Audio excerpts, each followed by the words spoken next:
Hey guys, tonight we begin a journey into one of history's darkest chapters, a time when death lurked in the most innocent places. Picture this: Victorian England, 1840-something. A mother serves her family dinner. The children eat eagerly. Within hours, they're writhing in agony, vomiting, crying out in pain. By morning, two are dead. The doctor writes gastric fever on the death certificate. The mother collects the insurance money, and nobody suspects a thing. Because in Victorian England, murder had never been easier. Tonight, we're diving into the poison panic, an era when a simple white powder turned ordinary people into killers, and an entire nation lived in fear of the cup of tea sitting on their table. Now, before we step into this chilling world together, I need a small favor. If you enjoy these deep dives into history's most fascinating stories, hit that subscribe button and give this video a thumbs up. It really helps me keep bringing you these tales. And I'm curious, where are you watching from right now? Your bedroom? Living room? Maybe you're halfway across the world. Drop a comment and let me know. I love hearing from you. All right, dim those lights, get comfortable. Maybe grab a warm drink, ironically enough, and let's explore the poison that haunted an empire. So let me take you back to Victorian England. Imagine walking into any corner shop in London, Manchester, or a tiny village in Essex. You need something to deal with the rats in your kitchen. The shopkeeper reaches under the counter and pulls out a small paper packet. Inside is a white powder, fine as flour, with barely any smell. Arsenic trioxide. He hands it to you without asking your name, without writing anything down, without even a second thought. You pay a penny, maybe two, and walk out. Just like that. No questions asked. Now here's the terrifying part. This wasn't some rare poison hidden away in apothecary vaults. This was everywhere. Absolutely everywhere. And people used it for everything. Farmers mixed it with water and sprayed it on their crops to kill fungus. Shepherds dipped their sheep's wool in arsenic to keep away parasites. Glass manufacturers added it to their mixtures to make crystal clear glass. Even candy makers used it. Yes, you heard that right. Candy makers used arsenic-based dyes to create those beautiful, vibrant colors that made sweets look so irresistible to children. But the most popular use, rat poison. See, Victorian cities were absolutely overrun with rats. We're talking 2 rats for every person in places like London.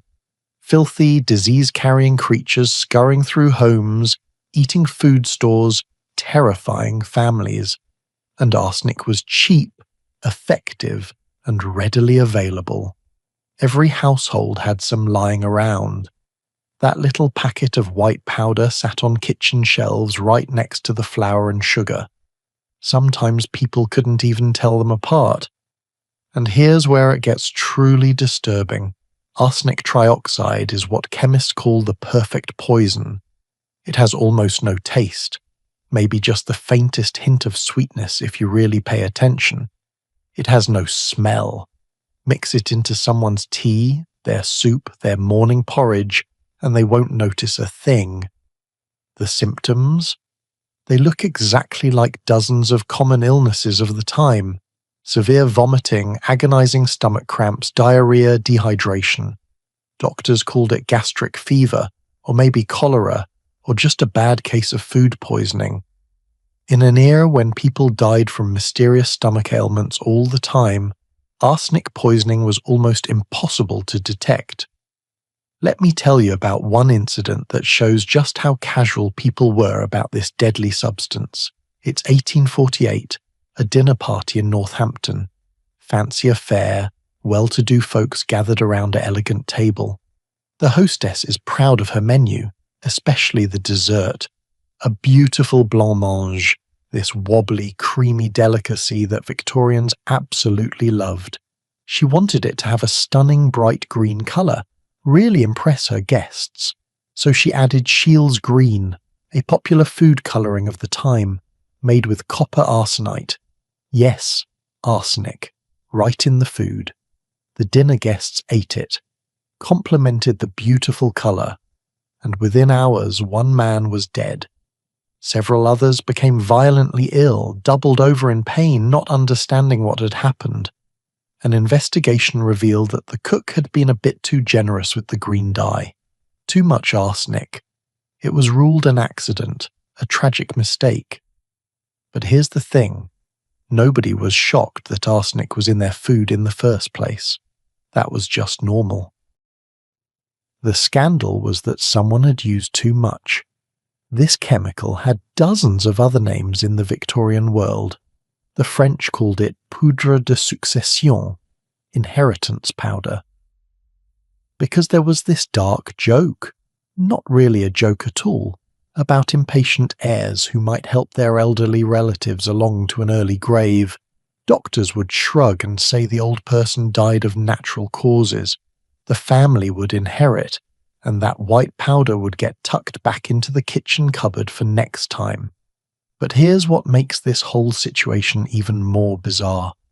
People knew arsenic was poisonous. This wasn't some secret. Ancient civilizations had used it for murder for centuries. Every Victorian had heard the stories of poisoners, the legends of the Borgias in Renaissance Italy. They kept arsenic around to kill rats precisely because they knew it was deadly. And yet, somehow, they couldn't quite connect the dots that having a deadly poison sitting next to their breakfast tea might be dangerous. Let me paint you a fuller picture of just how saturated with poison Victorian life really was. That beautiful green wallpaper in your parlour, probably coloured with arsenic, those elegant green curtains, arsenic, your daughter's pretty new dress with that fashionable emerald green shade. Arsenic, the artificial flowers in her hair for the ball, dipped in arsenic dye, your son's toy soldiers painted bright and colourful, arsenic-based paints, even the baby's crib, if it had that lovely green paint, was leaching arsenic dust every single day. There was this pigment called Scheele's green, invented in 1775 by a Swedish chemist named Carl Wilhelm Scheele. It created the most brilliant, vibrant green anyone had ever seen. Before this, getting a really good green dye was difficult and expensive. But Scheele's green was cheap to produce and absolutely stunning. Then in 1814, another chemist improved on it, creating something called emerald green or Paris green. Even more vivid, even more popular, and even more toxic. Wallpaper manufacturers went crazy for it. Suddenly every middle-class home wanted these gorgeous green walls. It was fashionable, it was affordable, it was everywhere. What they didn't realise, or maybe didn't want to realise, was that in damp conditions the arsenic in the wallpaper would react with mould and create a gas called arsine. This gas would seep out of the walls, invisible, odourless, and breathed in by everyone in the room. Children sleeping in bedrooms with arsenical wallpaper would grow weak, lose their hair, develop mysterious rashes. Some died. Doctors blamed weak constitutions, bad air, any number of things. The wallpaper was rarely suspected. There's a famous story about Napoleon Bonaparte. He died in exile on the island of St. Helena in 1821. For years, people debated whether he'd been poisoned or died of natural causes. Modern analysis of his hair samples shows extremely high levels of arsenic. But here's the twist. Tests done on the wallpaper in his room at Longwood House, where he spent his final years, also showed high arsenic content. Was Napoleon murdered with arsenic? Or did his fancy green wallpaper slowly poison him? We still don't know for certain. Now, you might be wondering, didn't anyone try to stop this? Didn't anyone realise what was happening? Well, yes and no. Some doctors began to suspect. Some scientists raised alarms. But the chemical industry was making too much money. Arsenic was a byproduct of mining and metal refining operations. It was incredibly cheap to produce, basically just waste material that companies were happy to sell. Banning it would hurt profits. And the Victorian economy was all about profit, industry, progress at any cost. There were a few other poisons popular in Victorian England, and it's worth understanding why arsenic stood out. Cyanide was around, found in everything from paints to the chemicals used in early photography. But cyanide killed fast and obvious. You'd see someone drop unconscious, convulse, turn blue, die within minutes, hard to pass off as natural causes. Strychnine, used for rat poison in cities, caused horrifying muscle spasms and a death that was impossible to miss. The victim would arch backward, frothing at the mouth, every muscle locked in rigid spasm. Terrifying to witness and clearly not a normal death. But arsenic? Arsenic was patient. You could give someone small doses over weeks or months. They'd grow gradually weaker, complain of stomach troubles, lose weight, develop that gaunt Victorian invalid look that was unfortunately quite common. People died lingering deaths from tuberculosis, from cholera, from a dozen wasting diseases. An arsenic victim looked just like any other sickly Victorian, and when they finally died, even if a doctor did an autopsy, which was rare, there was no test that could reliably detect arsenic in the body. Not yet, anyway. Let me share something that really captures the absurdity of this situation. In 1850, a 16-year-old boy named William Bird walked into a chemist shop in Millbrook on Boxing Day. He bought arsenic. He then tried to poison his employer's entire family. No particular reason was ever discovered. He just decided to do it. He'd already spent time in prison for stealing sheep, and maybe he had some grudge, real or imagined. The frightening part isn't just that a teenager attempted mass murder. It's that obtaining the poison was easier than buying alcohol. Nobody asked him why he wanted it. Nobody wrote down his name. He just bought it and walked out. The legitimate uses of arsenic were constantly cited as reasons not to regulate it.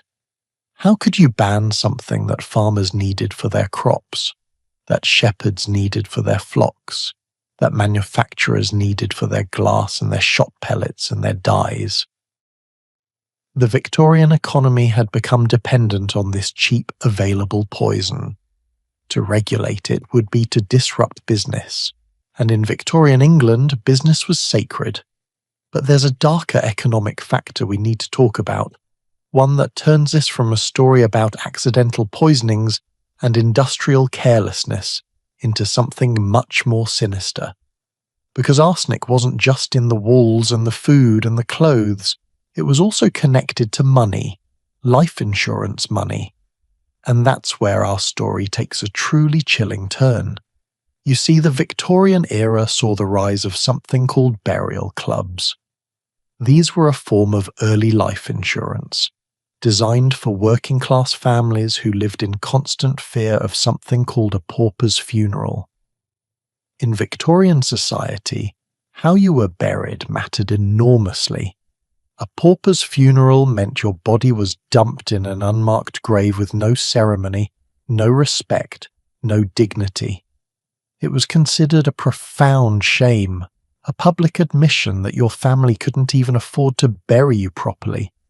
So burial clubs emerged. You'd pay a halfpenny or a penny a week, tiny amounts that even the poorest families could theoretically manage. And when you died, the club would pay out £3, £4, maybe £5 to cover funeral expenses. Now, a basic funeral cost about £1, maybe 30 shillings for a child. So if you collected £5, that left a significant surplus. Money for food, for rent, for paying off debts. And here's where human nature gets dark. Some families enrolled their children in multiple burial clubs.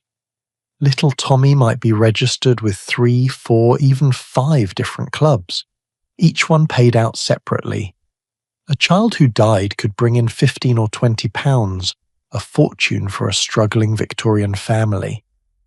More than a labourer might earn in half a year of backbreaking work. There was a saying in Manchester, whispered but widely known. A burial club baby was unlikely to survive long. That's not my interpretation. That's what people actually said. Because everyone knew what was happening, even if nobody wanted to say it out loud. The statistics were undeniable. Children enrolled in multiple burial clubs died at significantly higher rates than children who weren't. The symptoms were always the same: stomach troubles, wasting away, what doctors called gastric fever. And a small white powder was almost always nearby. This is where Victorian England's poison panic truly begins. Not with accidental deaths from wallpaper, not with the occasional murder mystery, but with the growing, creeping realization that something systemic, something horrible was happening. And it was all made possible by a poison you could buy as easily as buying bread. Now, imagine being a Victorian parent in the 1840s. Times are hard. They called it the Hungry Forties for a reason. Crop failures across Europe, food prices soaring, your children are hungry, you're desperate, and there's this system, this legal system, that will pay you significant money if your child dies, and there's this powder sitting right there in your cupboard that will make it look like natural causes. What do? Most people, thank goodness, did nothing.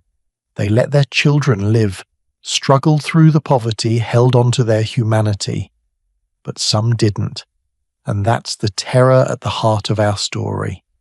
The perfect storm had formed, a deadly poison, freely available, an economic incentive for murder, symptoms that mimicked common diseases, and a complete lack of any way to prove poisoning had occurred.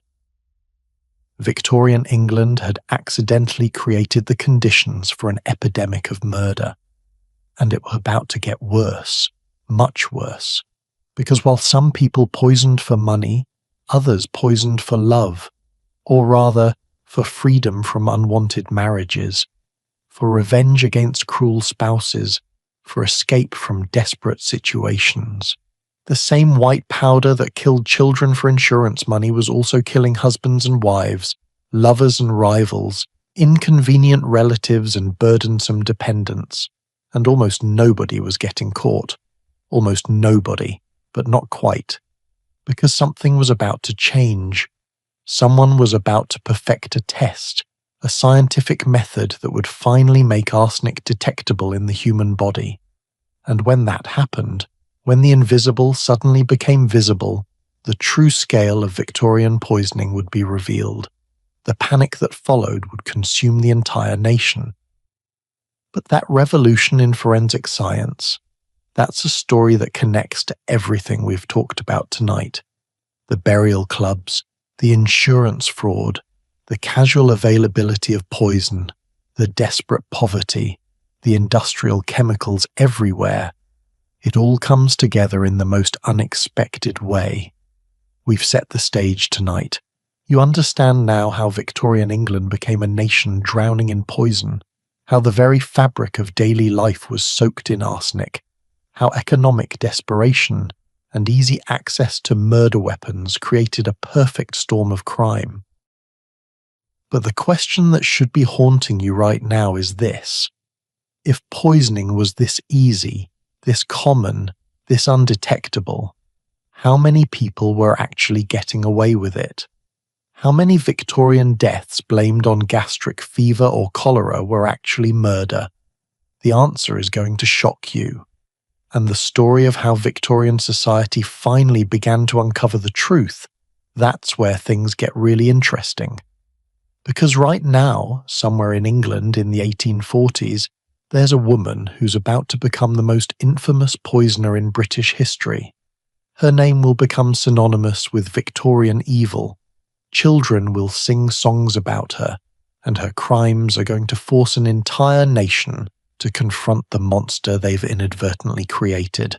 Stay with me, because next we're heading deep into the countryside to a place called Essex, where the poison panic is about to explode into something that will grip the nation with fear. The whispers are about to become screams, and nothing will ever be quite the same again. What I'm about to tell you next isn't fiction. It's not some gothic horror story dreamed up by a Victorian novelist. This actually happened, and it happened in a place you'd never expect. The quiet pastoral countryside of Essex, where sheep grazed in green fields, where church bells rang on Sunday mornings, where life should have been peaceful and simple. Instead, for a few terrifying years in the 1840s, Essex became synonymous with something far darker. It became the place where women, ordinary housewives and mothers, were suspected of stalking country lanes with murder in their hearts and arsenic in their pockets. Now, before we dive into these chilling cases, let me ask you something. Have you ever lived in a small town where everyone knows everyone else's business? Where gossip spreads faster than wildfire? Drop a comment and tell me, because that social dynamic is crucial to understanding what happened next. In rural Victorian Essex, everybody knew everybody. Your neighbours knew what time you got up, what you ate for breakfast, who visited your house, how much money you had. Privacy didn't really exist. And when people started dying under suspicious circumstances, that lack of privacy turned deadly. The year is 1848. Essex is reeling from what we now call the Hungry 40s. Crop failures across Europe have pushed food prices through the roof. People are starving. Children are dying of malnutrition and disease. And into this desperate situation comes a series of deaths that will capture the nation's horrified attention and help spark the poison panic that gripped Victorian England. Let me introduce you to three women whose names became infamous, whose trials filled newspapers, whose stories people whispered about in terror. Sarah Chesham, Mary May, Hannah Southgate, ordinary women, mothers, wives, and possibly, though the truth is more complicated than you might think, poisoners. Sarah Chesham's story starts in the village of Clavering, a tiny place where everyone knew everyone's troubles. Sarah was married to a man named Richard Chesham, and by all accounts, it wasn't a happy marriage. They were poor, desperately poor, struggling to feed their children. And then, something strange started happening. Their sons began getting sick, stomach troubles, vomiting, the symptoms we now recognise as classic arsenic poisoning, but which Victorian doctors called gastric fever. 2 of Sarah's sons died. Their deaths were ruled natural causes, tragic, but not uncommon in an era of high child mortality. But here's where things get dark. Sarah had enrolled her children in burial clubs. When they died, she collected the money, enough to pay off debts, to buy food for her surviving children, to ease the crushing poverty just a little bit. Now, did this make her a murderer? Or was she simply a desperate mother trying to survive in impossible circumstances who happened to collect insurance money after genuinely natural deaths? That's the question that would haunt her trials and divide public opinion. Because here's what happened next. The whispers started. Neighbours began talking. Someone mentioned seeing Sarah buy arsenic from the local chemist. But wait, lots of people bought arsenic for rats. Someone else remembered her children's symptoms seemed unusual. A third person recalled Sarah mentioning the burial club money. None of this was proof, but in a small village suspicion spreads like poison itself. Sarah was arrested and put on trial in 1847. The prosecution built their case on circumstantial evidence and community suspicion. The defense pointed out that gastric fever was common, that arsenic was everywhere, that poor families often relied on burial clubs. The jury couldn't decide. They found her not guilty, but nobody really believed she was innocent. She was released, but the cloud of suspicion followed her everywhere. Then, just a few months later, Sarah's husband Richard fell ill. Same symptoms: violent stomach pains, vomiting, weakness. He lingered for days, suffering terribly, and then he died. And suddenly everyone's worst suspicions seemed confirmed. Sarah Chesham had gotten away with murdering her children, and now she'd killed her husband too. This time, there was scientific evidence. A doctor named Thomas Taylor performed an autopsy on Richard's body. He examined the stomach contents and found traces of what he believed was arsenic. Not conclusive by modern standards, the tests of the time were primitive and unreliable. But it was enough. Sarah was arrested again, tried again, and this time, in 1851, she was convicted and sentenced to death. But here's what makes this story so troubling. Sarah maintained her innocence to the very end. She claimed Richard had accidentally poisoned himself. He'd been using arsenic to treat sheep, and he was careless with it. Was this true? We'll never know. What we do know is that Sarah Chesham was executed by hanging at Chelmsford Prison in 1851, becoming one of the faces of the Essex poisoning cases that terrified Victorian England. Now, while Sarah's case was unfolding, another woman in Essex was facing similar accusations. Mary May lived in the village of Wicks, another small community where poverty was grinding people down. Mary was married to a man named William May, and they had children they could barely afford to feed. Sound familiar? Mary's brother died first. Stomach troubles, the usual symptoms. Then Mary's mother fell ill and died. Then her husband William started showing the same terrifying signs: vomiting, pain, growing weaker by the day. Before he died, William May made a statement to a magistrate. He said he believed his wife was poisoning him. He said she'd given him something in his tea that made him sick. He said she'd talked about the insurance money they'd get. William May died, and Mary was arrested and charged with murder. Her trial became a sensation. The prosecution painted her as a cold-blooded killer who'd systematically murdered her own family for burial club money. They brought in witnesses who'd seen her buy arsenic. They brought in doctors who'd examined the bodies and found what they claimed was arsenic. They brought in neighbours who testified about Mary's suspicious behaviour. The defence fought back. They pointed out that arsenic tests were unreliable. They noted that Mary's mother had been elderly and sick anyway. They argued that William May's deathbed accusation might have been the confused ravings of a dying man, or worse, a cruel husband trying to destroy his wife out of spite. Because yes, marriages in rural Victorian England could be brutal. Domestic violence was common and largely ignored. Could William have been abusive? Could Mary have had reasons to want him dead beyond just money? We'll never know the full truth. Mary May was convicted. She was hanged in 1848. Two women from Essex, both accused of poisoning their families, both executed. And the newspapers went absolutely wild. The press in Victorian England was becoming a powerful force. Newspapers were getting cheaper, literacy rates were climbing, and people were hungry for sensational stories. And what could be more sensational than women, respectable-looking housewives and mothers, secretly poisoning their families?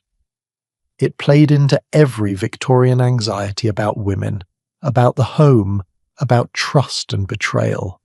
The newspapers called them the Essex poisoners, as if they were part of some organised gang. Headlines screamed about rural women stalking the countryside with murder in their hearts. One particularly dramatic article described Essex as a place where no husband could safely eat a meal prepared by his wife, where children weren't safe in their own homes, where the angel of the household had transformed into the angel of death. Was any of this fair? Probably not. But fairness wasn't the point. Drama sold papers, fear sold papers, and the idea that ordinary women could be secret murderers, that was the most terrifying thing of all to Victorian society. Hannah Southgate was the third woman caught up in this panic. She lived in Ashton, Essex, and her story follows a pattern you're probably recognising by now. Husband dies of stomach troubles. Hannah collects burial club money. Neighbours get suspicious. Accusations fly. But Hannah's case is particularly interesting because she was actually acquitted. The evidence against her was even flimsier than the evidence against Sarah and Mary. The jury looked at what the prosecution had and said, essentially, this isn't proof. This is just suspicion and gossip. Hannah walked free. But her life was ruined anyway. In a small village, once you're accused of poisoning your husband, it doesn't matter if you're acquitted. You're guilty in everyone's eyes forever.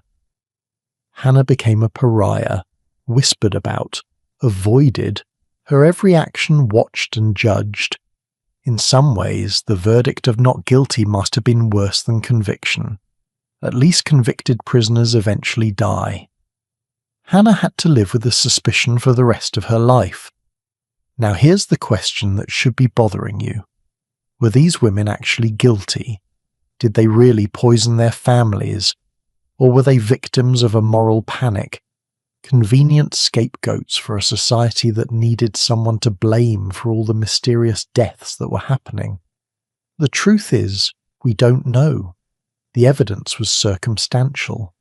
The forensic tests were primitive and unreliable. The trials were influenced by public hysteria and newspaper sensationalism. Some historians believe Sarah Chesham and Mary May probably were guilty. There's just too much circumstantial evidence, too many deaths, too many connections to burial clubs and arsenic purchases. Other historians argue they might have been innocent victims of bad luck and societal prejudice. But here's what we do know for certain. The Essex cases revealed something terrifying about Victorian society. They revealed that the conditions existed for widespread poisoning, easy access to arsenic, financial incentives through burial clubs, symptoms that mimicked natural disease, unreliable detection methods, and desperate poverty that drove people to unthinkable acts. Think about the psychological pressure these women were under. Imagine being a mother in rural Essex in the 1840s. Your children are hungry. Your husband earns barely enough for bread. You have no legal rights. Married women couldn't own property, couldn't sign contracts, couldn't even keep their own wages. If your husband was cruel or drank or just couldn't provide, you had no escape. Divorce was virtually impossible and socially ruinous. And then someone tells you about the burial clubs, about the money you could get, and there's that white powder sitting in your cupboard. I'm not justifying murder. Not at all.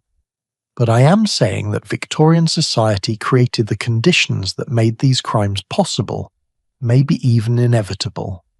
The poverty, the desperation, the lack of options for women, the casual availability of poison, the financial incentives. It was a perfect storm. And the worst part? Essex wasn't unique. As newspapers reported on the Essex cases, similar stories started emerging from all over England. Women in Manchester accused of poisoning, cases in Liverpool, deaths in Yorkshire. It seemed like everywhere you looked, arsenic was claiming victims. The question was whether this was actually an epidemic of poisoning, or whether people were just now paying attention to deaths that had always been happening. The government certainly took notice. In 1848, the Times newspaper ran a scathing editorial demanding action. How long, they asked, will society tolerate the easy availability of deadly poison? The public was in a panic. Men joked nervously about checking their tea for strange white powder. Some actually did refuse to eat food prepared by their wives if they'd argued recently. Trust within families was breaking down. But here's something fascinating and troubling. While the Essex poisoning cases were dominating headlines, statistical analysis tells a different story. A government report from 1837 to 1838 examined poison deaths in England and Wales. Out of 445 cases where poison was identified as the cause of death, only 9 were murder. 9. The rest were suicide or accidental poisoning. 9 cases out of hundreds, and yet the entire nation was gripped by fear of poisoning epidemics. In the 1880s, a toxicologist named Alexander Winter Blyth did a comprehensive study covering 1883 to 1892. Out of 6,616 poison deaths, only 42 were murder. 42.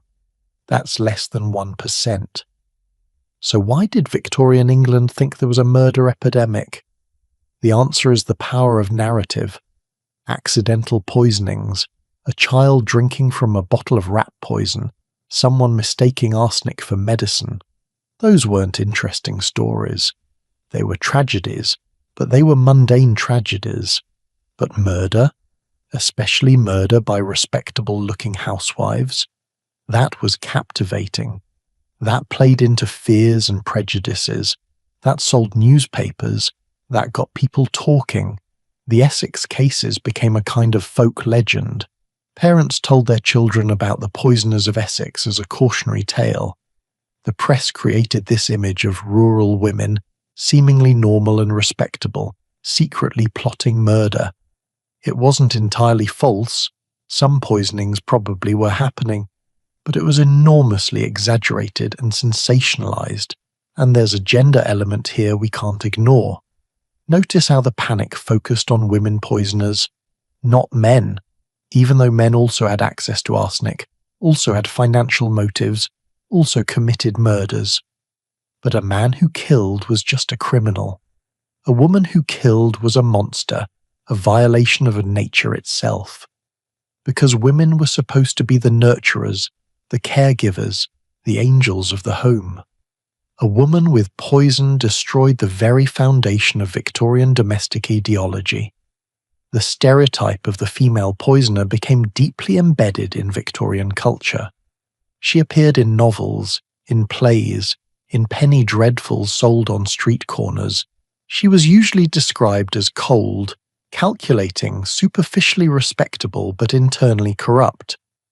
Often these fictional poisoners were compared to historical figures like Lucretia Borgia, the Renaissance noblewoman who allegedly poisoned her enemies. Never mind that the stories about Lucretia were largely myths and exaggerations. She became the archetype of the female poisoner, and Victorian women accused of the same crimes were judged against that standard. Here's what the Essex cases really represent. They're a window into Victorian anxieties about modernity, about women, about the breakdown of traditional society. The Industrial Revolution was transforming England. People were moving from countryside to cities. Old certainties were disappearing. Chemical industries were creating new substances and new dangers. Women were just beginning, to push for more rights, more independence. And burial clubs and life insurance represented a new kind of financial system that created strange incentives. The Essex poisoners became symbols of all these anxieties.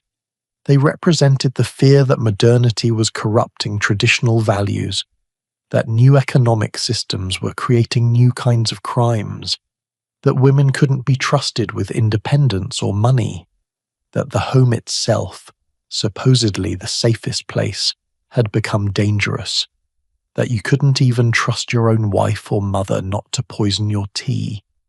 In reality, most women didn't poison anyone. Most families struggled through poverty without resorting to murder. Most wives, even unhappy ones, didn't murder their husbands. but the fear became real regardless of the actual statistics. And that fear would drive major changes in how England handled poison, how they investigated suspicious deaths, and how they thought about crime and detection. The Essex cases were just the beginning, because while newspapers were screaming about rural poisoners in small villages, something much bigger was brewing. There was a woman, we'll meet her properly soon, who was operating on a scale that made the Essex cases look like amateur hour. A woman who would kill so many people so methodically that she'd become Britain's most notorious serial killer. A woman whose crimes would finally force the government and the scientific community to take action. But to understand her story, to really grasp the full horror of what was happening, we need to understand one more piece of the puzzle. We need to talk about how Victorian society itself, its economics, its poverty, its social structures, created the perfect environment for these crimes. We need to understand the Hungry 40s not just as a backdrop, but as a crucial factor that pushed desperate people toward desperate acts. And that's where we're heading next. We're diving deeper into the social and economic nightmare that was Victorian poverty. We're going to see how hunger, desperation, and a broken social system interacted with easy access to poison to create something truly horrifying. Because the poison panic wasn't just about arsenic. It was about a society that valued profit over safety, that left people so desperate they'd consider the unthinkable, and that then acted shocked when those unthinkable acts actually happened. Stay with me. The story gets darker, but it also gets more important. Because understanding the Victorian poison panic means understanding how societies create the conditions for crime, how fear can distort reality, and how the past still echoes in our present. We're not done with Essex, not by a long shot. The poisoners have only just begun their deadly work. Picture a mother watching her children go to bed hungry, again, for the third night this week. Their stomachs are empty, their faces are pale, and tomorrow there will be no breakfast because there's no money and no food. This wasn't some rare tragedy in Victorian England. This was reality for millions of people during what historians call the Hungry 40s. And this grinding, soul-crushing poverty is the missing piece of our story, the context that explains how ordinary people could even consider the unthinkable. You know what strikes me most about studying this period? It's easy for us sitting here comfortable and well-fed to judge people who lived in circumstances we can barely imagine. But I wonder, and be honest with yourself, what would you do if your children were starving? How far would you go to survive? It's a question nobody wants to answer, but it's crucial to understanding what happened in Victorian England. The 1840s were a catastrophe, not just in England, but across Europe. Ireland was experiencing the potato famine that would kill over 1 million people and force millions more to emigrate. Germany saw crop failures and food riots. France had revolution in 1848. Across the continent, people were starving, governments were collapsing, and the old order was coming apart at the seams. In England, the situation was dire, but in a different way. The Industrial Revolution was in full swing, transforming the country from an agricultural society into an urban industrial one. Sounds like progress, right? And in many ways, it was. But progress has victims, and the victims of England's industrial transformation were the working poor. Here's what was happening. Enclosure laws had driven small farmers off their land. Common lands that poor families had relied on for grazing animals or gathering firewood were being privatized. Traditional rural industries like hand weaving were being destroyed by mechanized factories. Millions of people were forced to move to rapidly growing cities to find work in the new factories and mills. And those cities were nightmares. Imagine Manchester, or Liverpool, or the East End of London in 1845. Buildings thrown up as quickly and cheaply as possible to houseworkers. Families of 6 or 8 people crammed into single rooms, no running water, no sewage systems, open cesspits in the streets, disease everywhere, cholera, typhoid, tuberculosis spreading through these overcrowded slums like wildfire. A labourer, if he could find work, might earn 10 to 15 shillings a week. That's about £0.50. Meanwhile, a loaf of bread cost 6p. A pound of cheap meat cost a shilling. Coal for heating, essential in the cold English winter, cost money. Rent cost money. Everything cost money. And there was never, ever enough. Let me give you some specific numbers from a government report published in 1842 by Edwin Chadwick. In Manchester, the average life expectancy for a professional or merchant was 38 years. For a labourer, just 17 years. 17. Children born in the slums had roughly a 50-50 chance of dying before their 5th birthday. These aren't medieval statistics. This is industrialised, supposedly civilised Victorian England. Now, on top of this structural poverty, the 1840s brought additional disasters. Weather patterns across Europe were erratic. Summers were cold and wet. Harvests failed year after year. Wheat prices nearly doubled between 1845 and 1847. For families already spending most of their income on food, this was catastrophic. People literally starved to death in the streets of English cities. Newspapers reported finding bodies of people who died from simple hunger, and into this desperate situation came the burial clubs. We talked about them earlier, but let me paint a fuller picture of how they worked and why they became so significant. Because burial clubs weren't just about funerals. They were about dignity, about respectability, about the one thing poor Victorians could control, how they'd be remembered after death. Victorian society was obsessed with death and mourning. There were elaborate rules about how long you mourned, what you wore, how you behaved. Queen Victoria herself, after Prince Albert died in 1861, wore black mourning clothes for the rest of her life. Over 40 years. This obsession trickled down through all levels of society.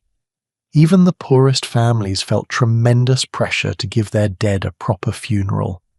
And the worst fate imaginable? A pauper's funeral. If you died with no money and no family able to pay, your body went to a pauper's grave. No coffin, or maybe a cheap reusable one that dumped your body into a pit. No headstone, no marker, no ceremony. You'd be buried in a mass grave with dozens of other nameless poor people. Sometimes the bodies weren't even buried very deep. There are accounts of paupers' graveyards where dogs would dig up corpses. For Victorian working-class families, this was a horror beyond imagining. Your entire life might be a struggle. You might die in poverty and misery, but at least, you could have a decent burial. Your name on a headstone, your family gathered to mourn, some dignity at the end. So burial clubs emerged to guarantee this. Friendly societies, they were sometimes called, though that name covered many types of mutual insurance schemes. You'd join a club, pay your weekly contributions, maybe a halfpenny for a child, a penny or two for an adult. And when death came, the club paid out. In Preston, industrial town in Lancashire, there were 6 major burial societies in the 1840s. Nearly 30,000 people were enrolled. That's most of the town's population. The largest club alone had 15,000 members and paid out over £1,000 a year in funeral benefits. That's an enormous amount of money flowing through these working-class institutions. The system sounds benign, even admirable. Working people helping each other, pooling resources to ensure everyone gets a decent burial. And for most people, that's exactly what it was. But the system had a flaw, a terrible flaw, that authorities recognize but struggle to fix.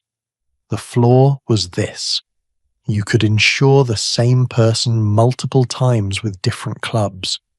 Little Johnny, age 3, could be enrolled in the Preston Burial Society, the Lancashire Friendly Society, St Mary's Parish Burial Club, the Working Men's Insurance Club, and half a dozen others.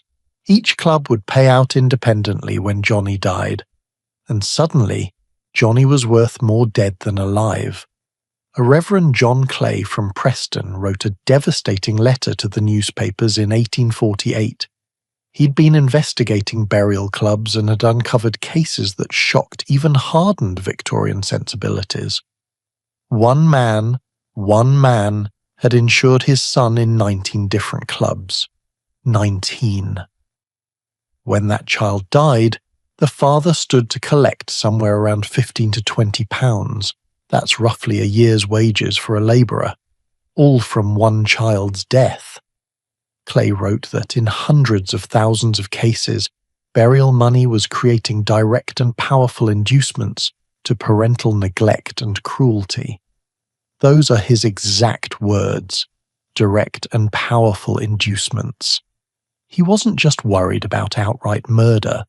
He was worried about parents who might not try quite as hard to keep sick children alive, who might not call the doctor, who might think, even just for a moment, that the family would be better off with that insurance money. There are accounts, horrifying accounts, of families where children enrolled in multiple burial clubs died at suspiciously high rates, while children not enrolled survived. Doctors began noticing patterns, social reformers started tracking statistics, and the numbers told a grim story. In Manchester, inspectors found burial club babies, that's what they were called, babies whose parents had insured them heavily, were dying of gastric fever at rates far above normal. In Liverpool, a grand jury issued a presentment calling for legislative intervention because the deaths connected to burial clubs had become so alarming. The system, they said, was creating incentives for the worst crimes imaginable. But here's the complicated part. Not every death was murder. Some, maybe many, were genuine tragedies, because the same poverty that created incentives for murder also created terrible living conditions that killed children naturally. Cholera swept through slums regularly. Contaminated water killed thousands. Malnutrition weakened children's immune systems. A child in a Victorian slum might die from a dozen different natural causes, and it would look exactly like arsenic poisoning. The same symptoms, the same gradual wasting away. So when little Mary dies at age 4, and her parents collect burial money from 3 different clubs, are they murderers? Or are they grieving parents trying to survive their child's death? Without modern forensic testing, without reliable autopsies, it was almost impossible to tell. Think about the moral calculation these parents were making. And I'm talking about the ones who didn't murder, the ones who are just trying to survive. They're looking at their children and thinking, if the worst happens, if my child dies from one of the many diseases that kill poor children every day, at least we'll have some money. At least the other children won't starve. At least we can give them a proper burial. It's not murder to prepare for a death you expect might happen anyway. But then there were the others, the ones who looked at those numbers. £15 for a child's death, maybe 20 if you were enrolled in enough clubs, and did the terrible math. The ones who bought arsenic for the rats and found themselves staring at that white powder, thinking about the money, about the escape from poverty, about how easy it would be to mix just a little bit into the evening porridge. The government knew this was happening. They weren't blind. In 1850, Parliament passed new regulations for friendly societies. Children under 6 years old could no longer be enrolled in burial clubs for death benefits. The payout for any child was capped at £3, enough for a basic funeral but not enough to profit. Any insurance beyond that was illegal. Did it work? Sort of. The most egregious cases, children insured for massive amounts, the really obvious setups for murder, those decreased.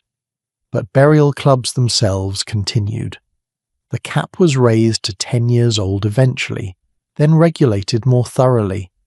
But the basic system persisted because fundamentally it served a real need. Poor people did need help paying for funerals. The alternative was those horrifying paupers' graves. The tragedy is that Victorian society had created an economic system that literally incentivized killing your own children. Not intentionally, of course. Nobody sat down and designed it that way. But through a combination of grinding poverty, inadequate social safety nets, cultural obsession with proper burial, and the unregulated growth of burial insurance, they'd built a system that pushed desperate people toward unthinkable acts, and arsenic made it possible. Because if arsenic had been difficult to obtain, if it had been expensive or required documentation, or raised suspicions when purchased, most of these potential murders wouldn't have happened. The impulse might have been there. Poverty and desperation create dark thoughts. But turning thought into action requires means and opportunity. Victorian England provided both in abundance. Let me tell you about one specific case that illustrates this perfectly. It's 1844, the heart of the hungry 40s. A woman in Manchester, I'll call her Elizabeth, though records don't preserve her full story, has 4 children. Her husband works in a factory when he can find work, but employment is sporadic.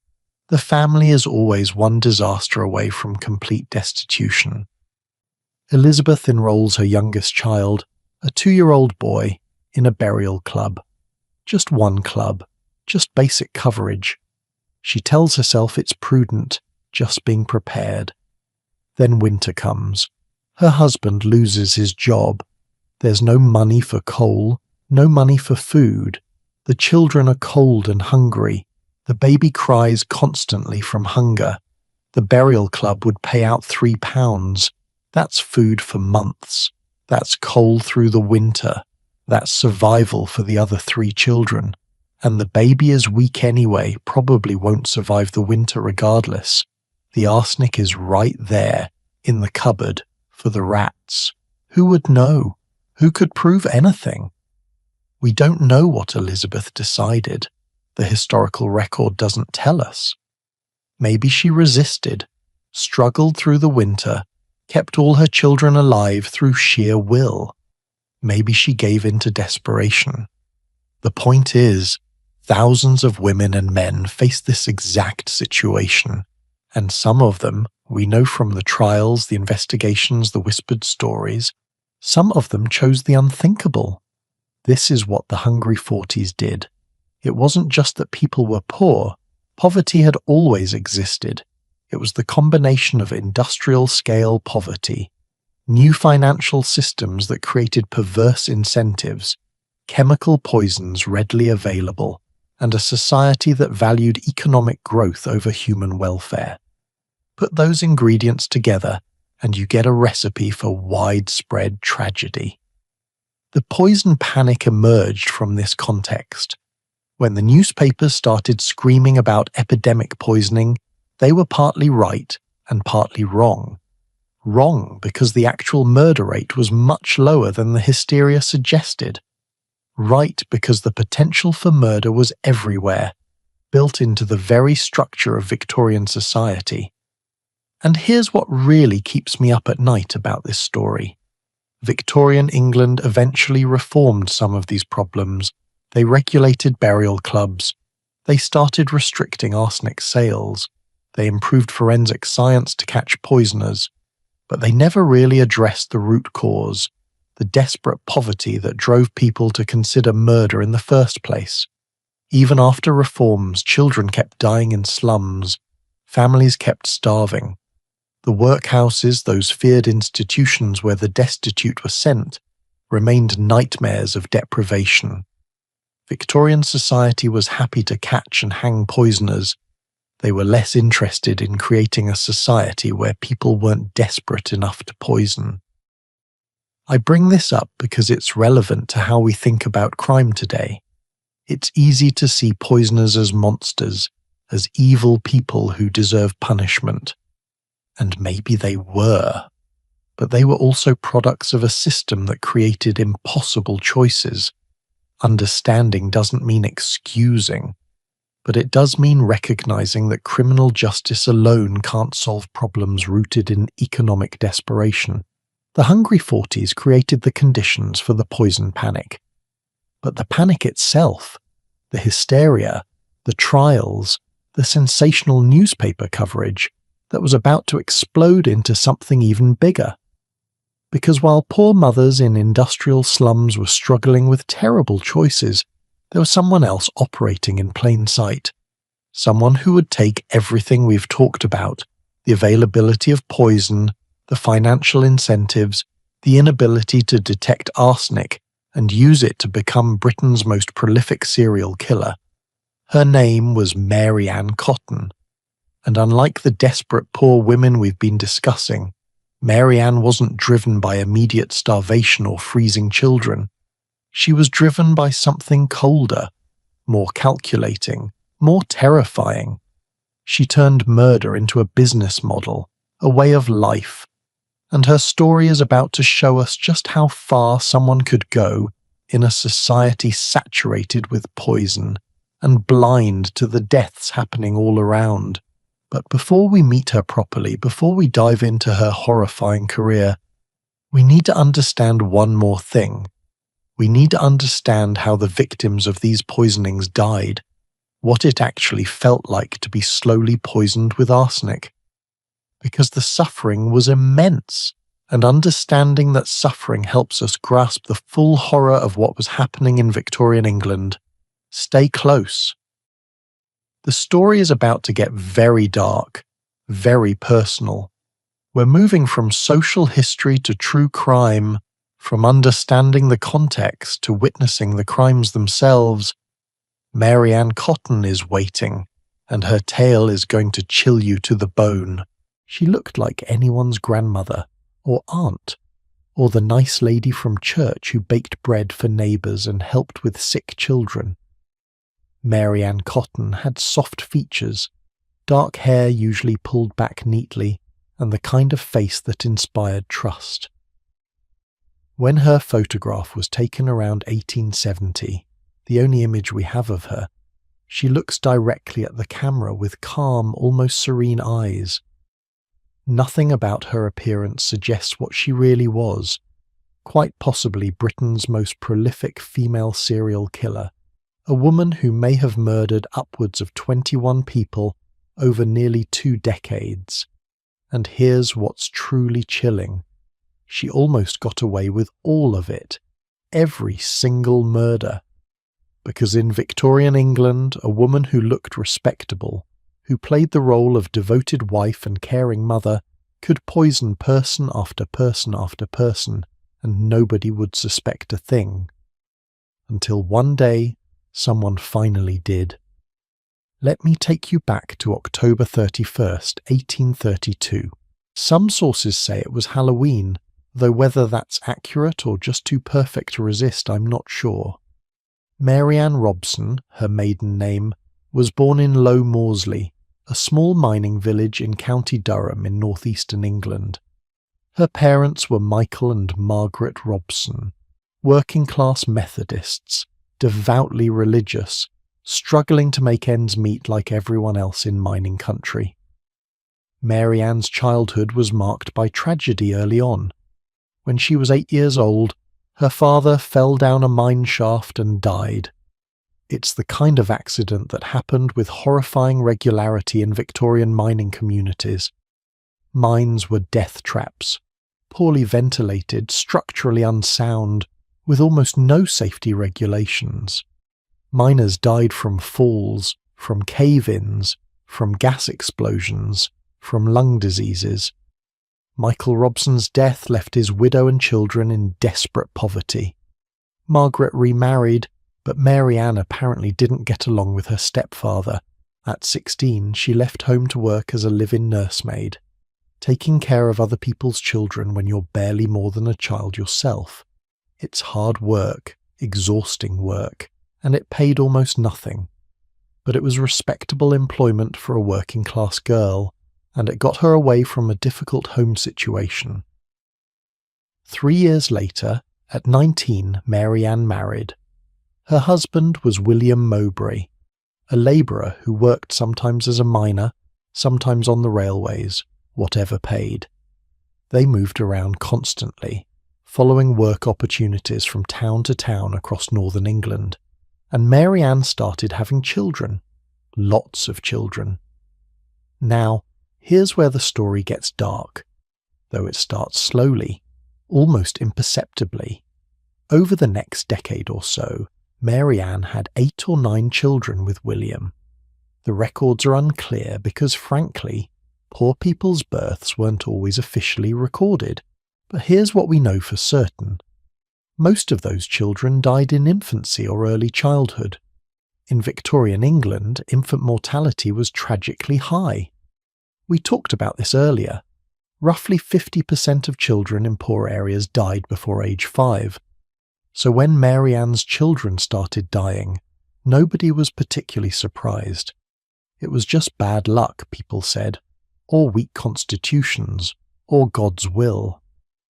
The children died of gastric fever, that catch-all Victorian diagnosis that covered everything from actual stomach ailments to cholera to, yes, arsenic poisoning. But there's a detail that should have raised suspicions. William Mowbray had taken out life insurance policies on himself and their children. Not burial club insurance, actual life insurance, which was starting to become available to working-class families. And when the children died, Mary Ann collected the payouts. Small amounts, but enough to make a difference to a poor family. Enough to notice. In 1865, the Mowbrays were living in Hendon, County Durham. William suddenly fell ill. The same symptoms his children had shown: severe stomach pains, vomiting, diarrhea, progressive weakness. He lingered for a while, suffering terribly, and then died. The doctor, seeing symptoms he'd seen dozens of times before, wrote gastric fever on the death certificate. Mary Ann, now a widow with 2 surviving children, collected the insurance money.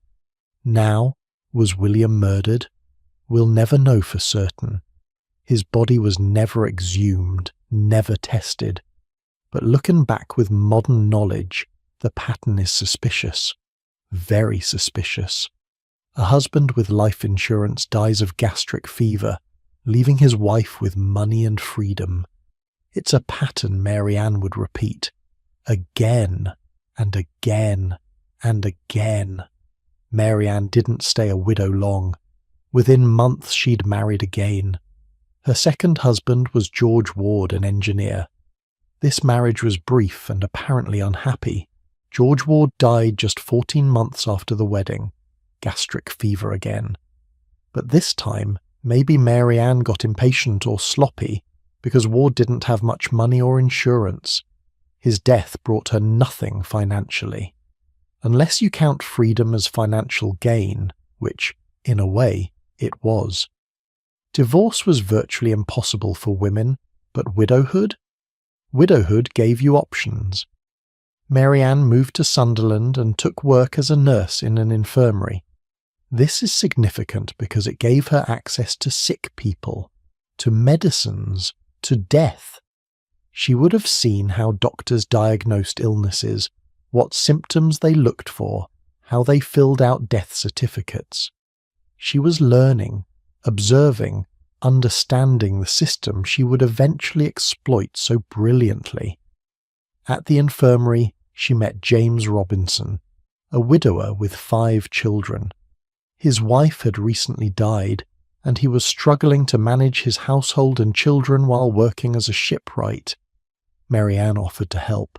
She moved in as his housekeeper, caring for the children, managing the household, and very quickly children started dying. First, Robinson's baby died.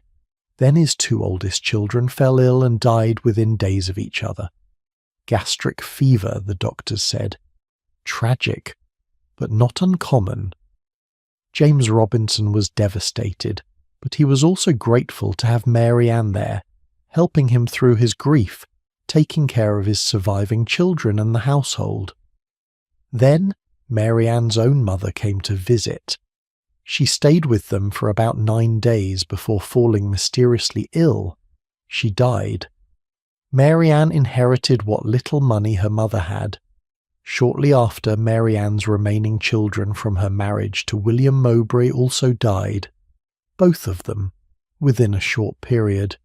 Gastric fever. Think about what James Robinson was witnessing. In the span of less than a year, 6 people in his household had died. 6. But he didn't suspect Mary Ann. Why would he? She was the caregiver, the nurse, the one staying up nights with sick children, preparing meals, administering medicines. She was the last person he'd suspect of causing the death she was supposedly trying to prevent. Mary Ann and James married in 1867. But this marriage was different. James Robinson, despite his grief, or maybe because of it, was careful with his money. He didn't take out life insurance policies on his new wife or children. He kept control of his finances, and when Mary Ann started pressing him to insure the children, to name her as beneficiary, he refused. He later said something made him uneasy, though he couldn't articulate what. The marriage deteriorated. Mary Ann began taking out small loans, running up debts, asking James for money he wouldn't give. She tried to insure the children behind his back, but he found out and stopped it. And here's what's remarkable. With no financial incentive, nobody else in the Robinson household died. Not one person.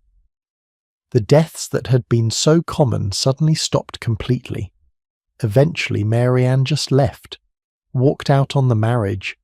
She'd realized James Robinson wasn't going to be profitable, so she moved on.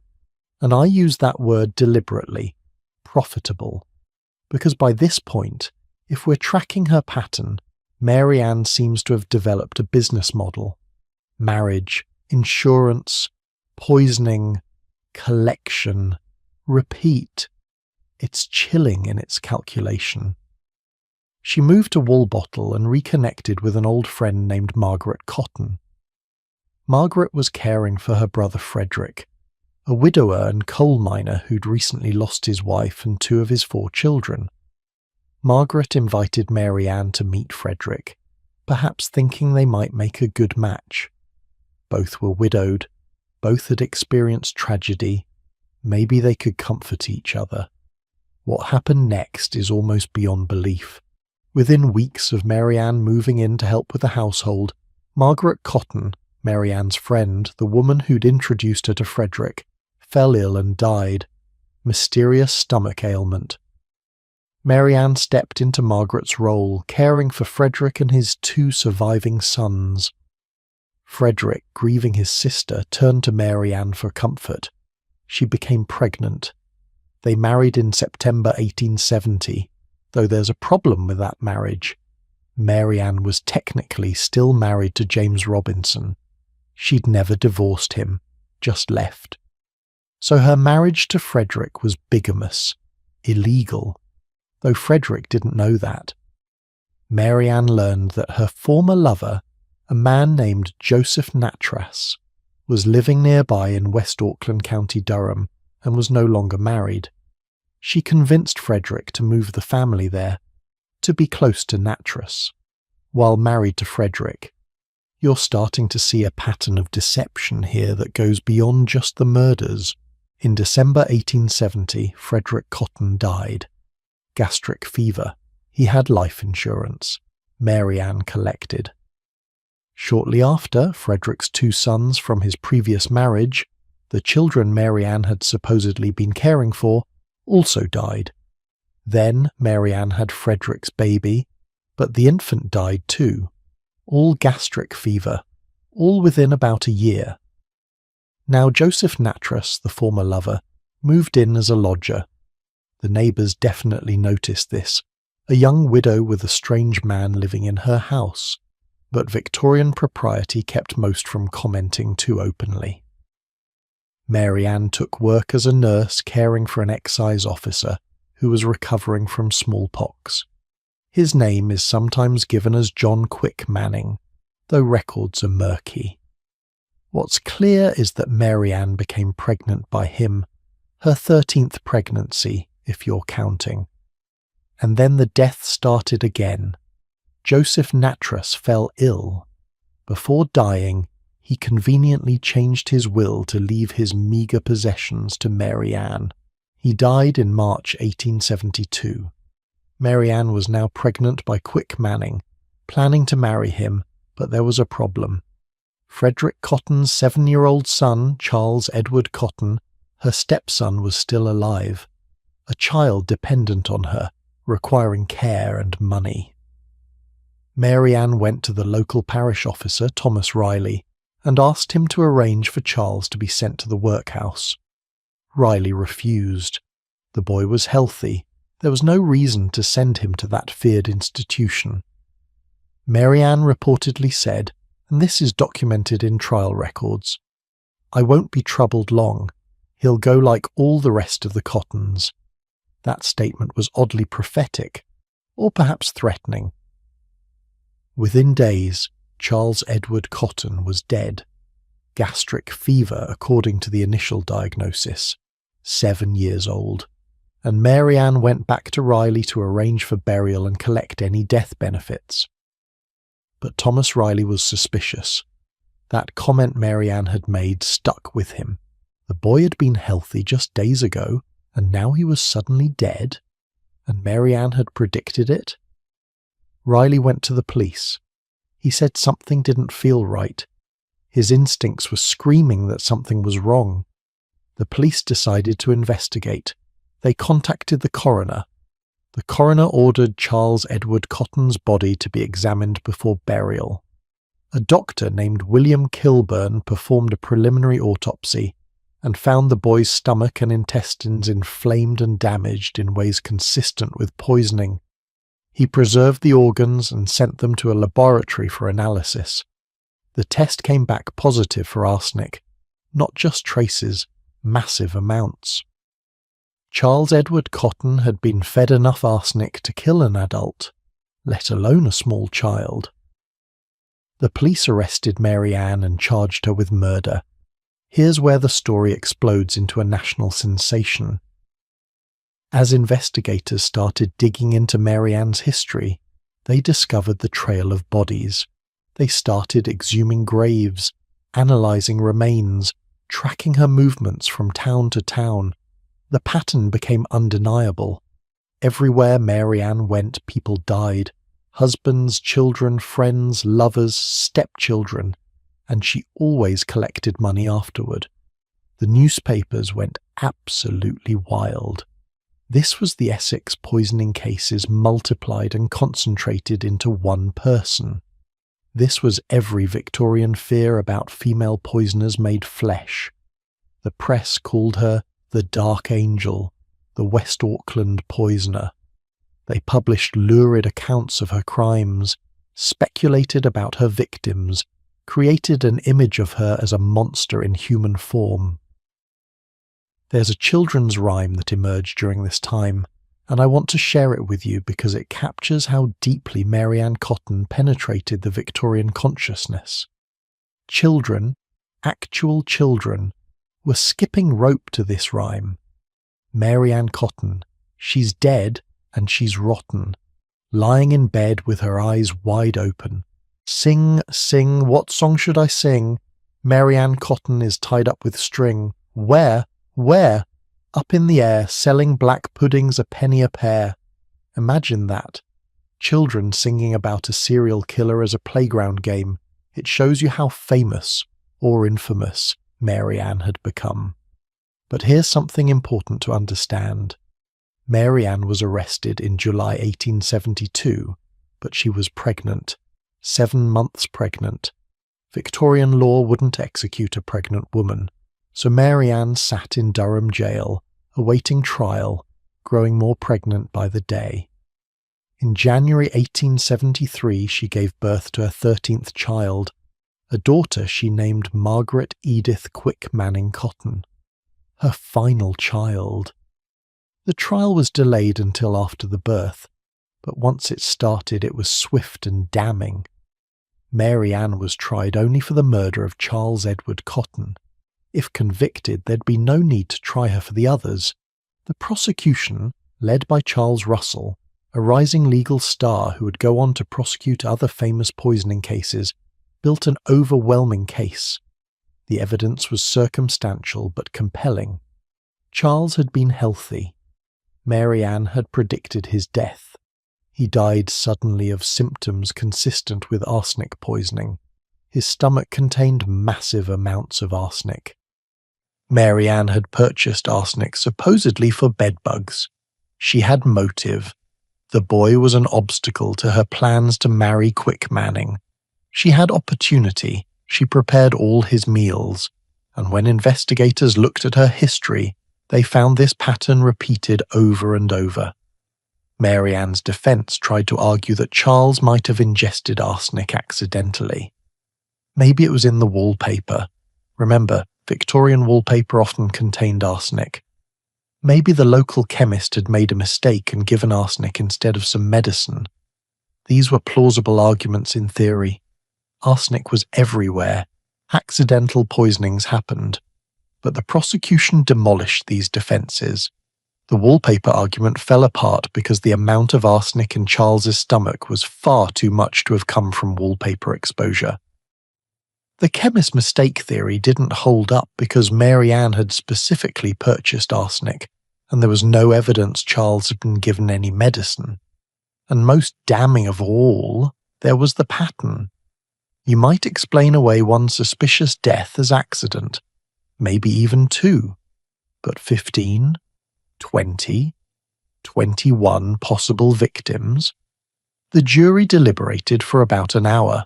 They found Mary Ann Cotton guilty of murder. The judge sentenced her to death by hanging, and here's where Victorian justice shows both its efficiency and its cruelty. Less than 3 weeks after the verdict, Mary Ann Cotton was executed. The execution took place on March 24, 1873, at Durham County Jail. Mary Ann was 40 years old. Newspapers sent reporters to cover it, and they described the scene in detail. Mary Ann maintained her innocence to the end. She walked to the gallows, one account says, ghastly pale with a firm step, praying audibly and earnestly with her eyes uplifted. The executioner was William Calcraft, himself something of a notorious figure in Victorian Britain. He'd been England's official hangman for decades and had executed hundreds of people.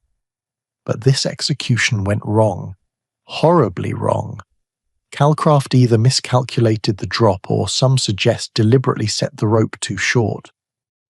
Instead of Mary Ann's neck breaking instantly, causing a quick death, the rope strangled her slowly.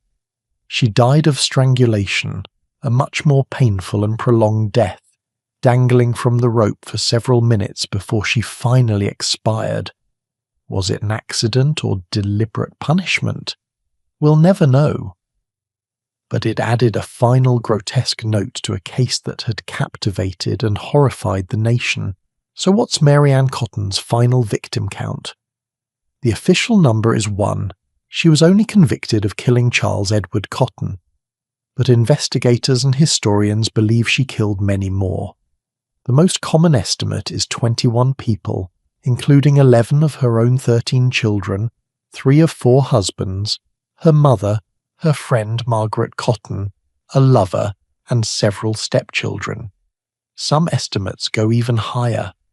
If these numbers are accurate, and we'll never know for certain, Mary Ann Cotton was Britain's deadliest serial killer until Harold Shipman in the late 20th century, who murdered as many as 260 patients. She operated for nearly 20 years, from around 1852 to 1872, killing with impunity because the system simply couldn't catch her. And here's what keeps me awake thinking about this case. How many others were there like Mary Ann? How many people poisoned victims but stopped before the pattern became obvious? How many got away with 1 or 2 murders and then disappeared into history? Mary Ann was only caught because she got sloppy at the end, because she made that threatening comment to Thomas Riley, because someone finally suspected her. Without that, she might have continued killing indefinitely. The Mary Ann Cotton case represents the absolute pinnacle of the Victorian poison panic.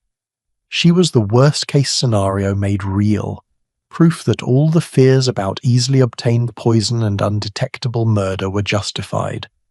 But her case also marks a turning point, because her trial showcased something new, something revolutionary that was going to change everything: reliable forensic toxicology. The arsenic in Charles Edward Cotton's stomach was detected using scientific methods that had only recently been perfected, methods that could prove, definitively, that poison was present. For the first time in history, poisoners couldn't just rely on symptoms that mimicked disease. Science could expose them. And that scientific breakthrough, that's our next chapter. Because while Mary Ann Cotton was the monster that Victorian England feared, she also became the case that proved science could catch monsters. The revolution in forensic toxicology that made her conviction possible was about to transform criminal justice forever. And it all started with one frustrated chemist, one failed prosecution, and a determination to make sure that poisoners would never again escape justice. The story of how Victorian science learned to detect the undetectable, that's where we're heading next. And trust me, it's just as dramatic, just as important, and just as fascinating as the crimes themselves. Everything changed because of one man's frustration, one failed trial, one determined chemist who refused to accept that poisoners could keep getting away with murder. His name was James Marsh, and the test he invented in 1836 didn't just catch killers, it revolutionized criminal justice forever and gave birth to an entirely new field of science, forensic toxicology. This is the story of how Victorian England finally learned to see the invisible, to prove the unprovable, and to make sure that arsenic, that perfect poison, would never be quite so perfect again. But before we dive into this breakthrough, I'm curious. Have you ever had that feeling when you know something is true but you just can't prove it? Maybe you suspected someone was lying, or you knew a fact but had no evidence. Drop a comment and tell me about it. Because that frustration, that desperate need to prove what you know to be true, that's exactly what drove James Marsh to change history. Let's go back to 1832, 4 years before Marsh perfected his famous test. A wealthy farmer named George Bodle died suddenly in the village of Plumstead near London. He'd been in good health, then one day after drinking his morning coffee he became violently ill. Stomach pains, vomiting, weakness.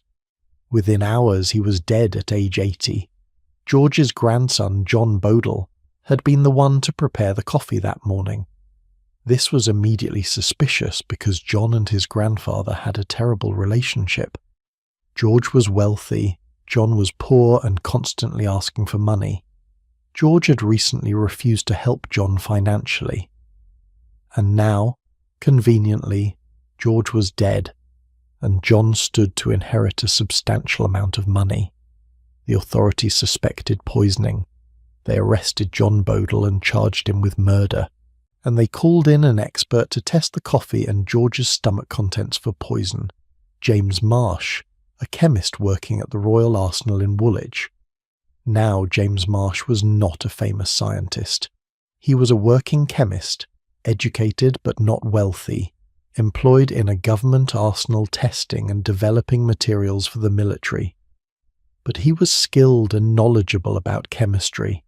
and he knew the standard test for detecting arsenic that existed at the time.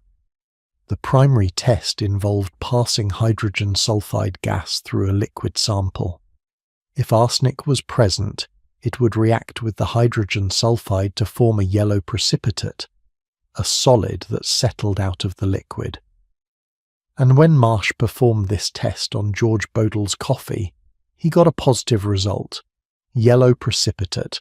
Arsenic was present. This should have been a slam-dunk case, scientific evidence proving poisoning. But here's where the story takes a frustrating turn.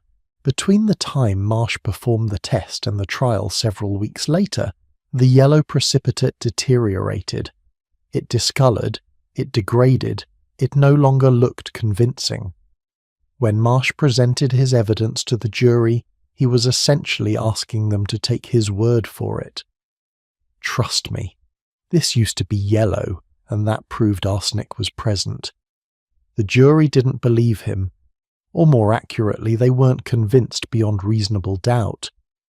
John Bodle's defense attorney tore apart Marsh's testimony, pointing out that the evidence had degraded, that the test was unreliable, that this was hardly conclusive proof. The jury acquitted John Bodle. He walked free. James Marsh was furious. And here's the kicker. Several years later, John Bodle actually confessed to the crime. He admitted he'd put arsenic in his grandfather's coffee. He'd gotten away with murder because science couldn't prove what had actually happened. This failure haunted Marsh. He became obsessed with developing a better test, something that would produce stable, permanent, undeniable evidence of arsenic. He wasn't just thinking about the Bodle case anymore.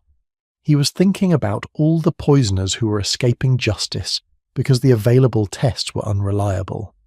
And in 1836, James Marsh published his breakthrough, a test so sensitive, so reliable, so visually dramatic that it would become the foundation of forensic toxicology and would be used for over a century. Here's how the Marsh test worked, and honestly, it's kind of beautiful in its elegance. Marsh designed a specialized glass apparatus, a U-shaped tube with unequal arms.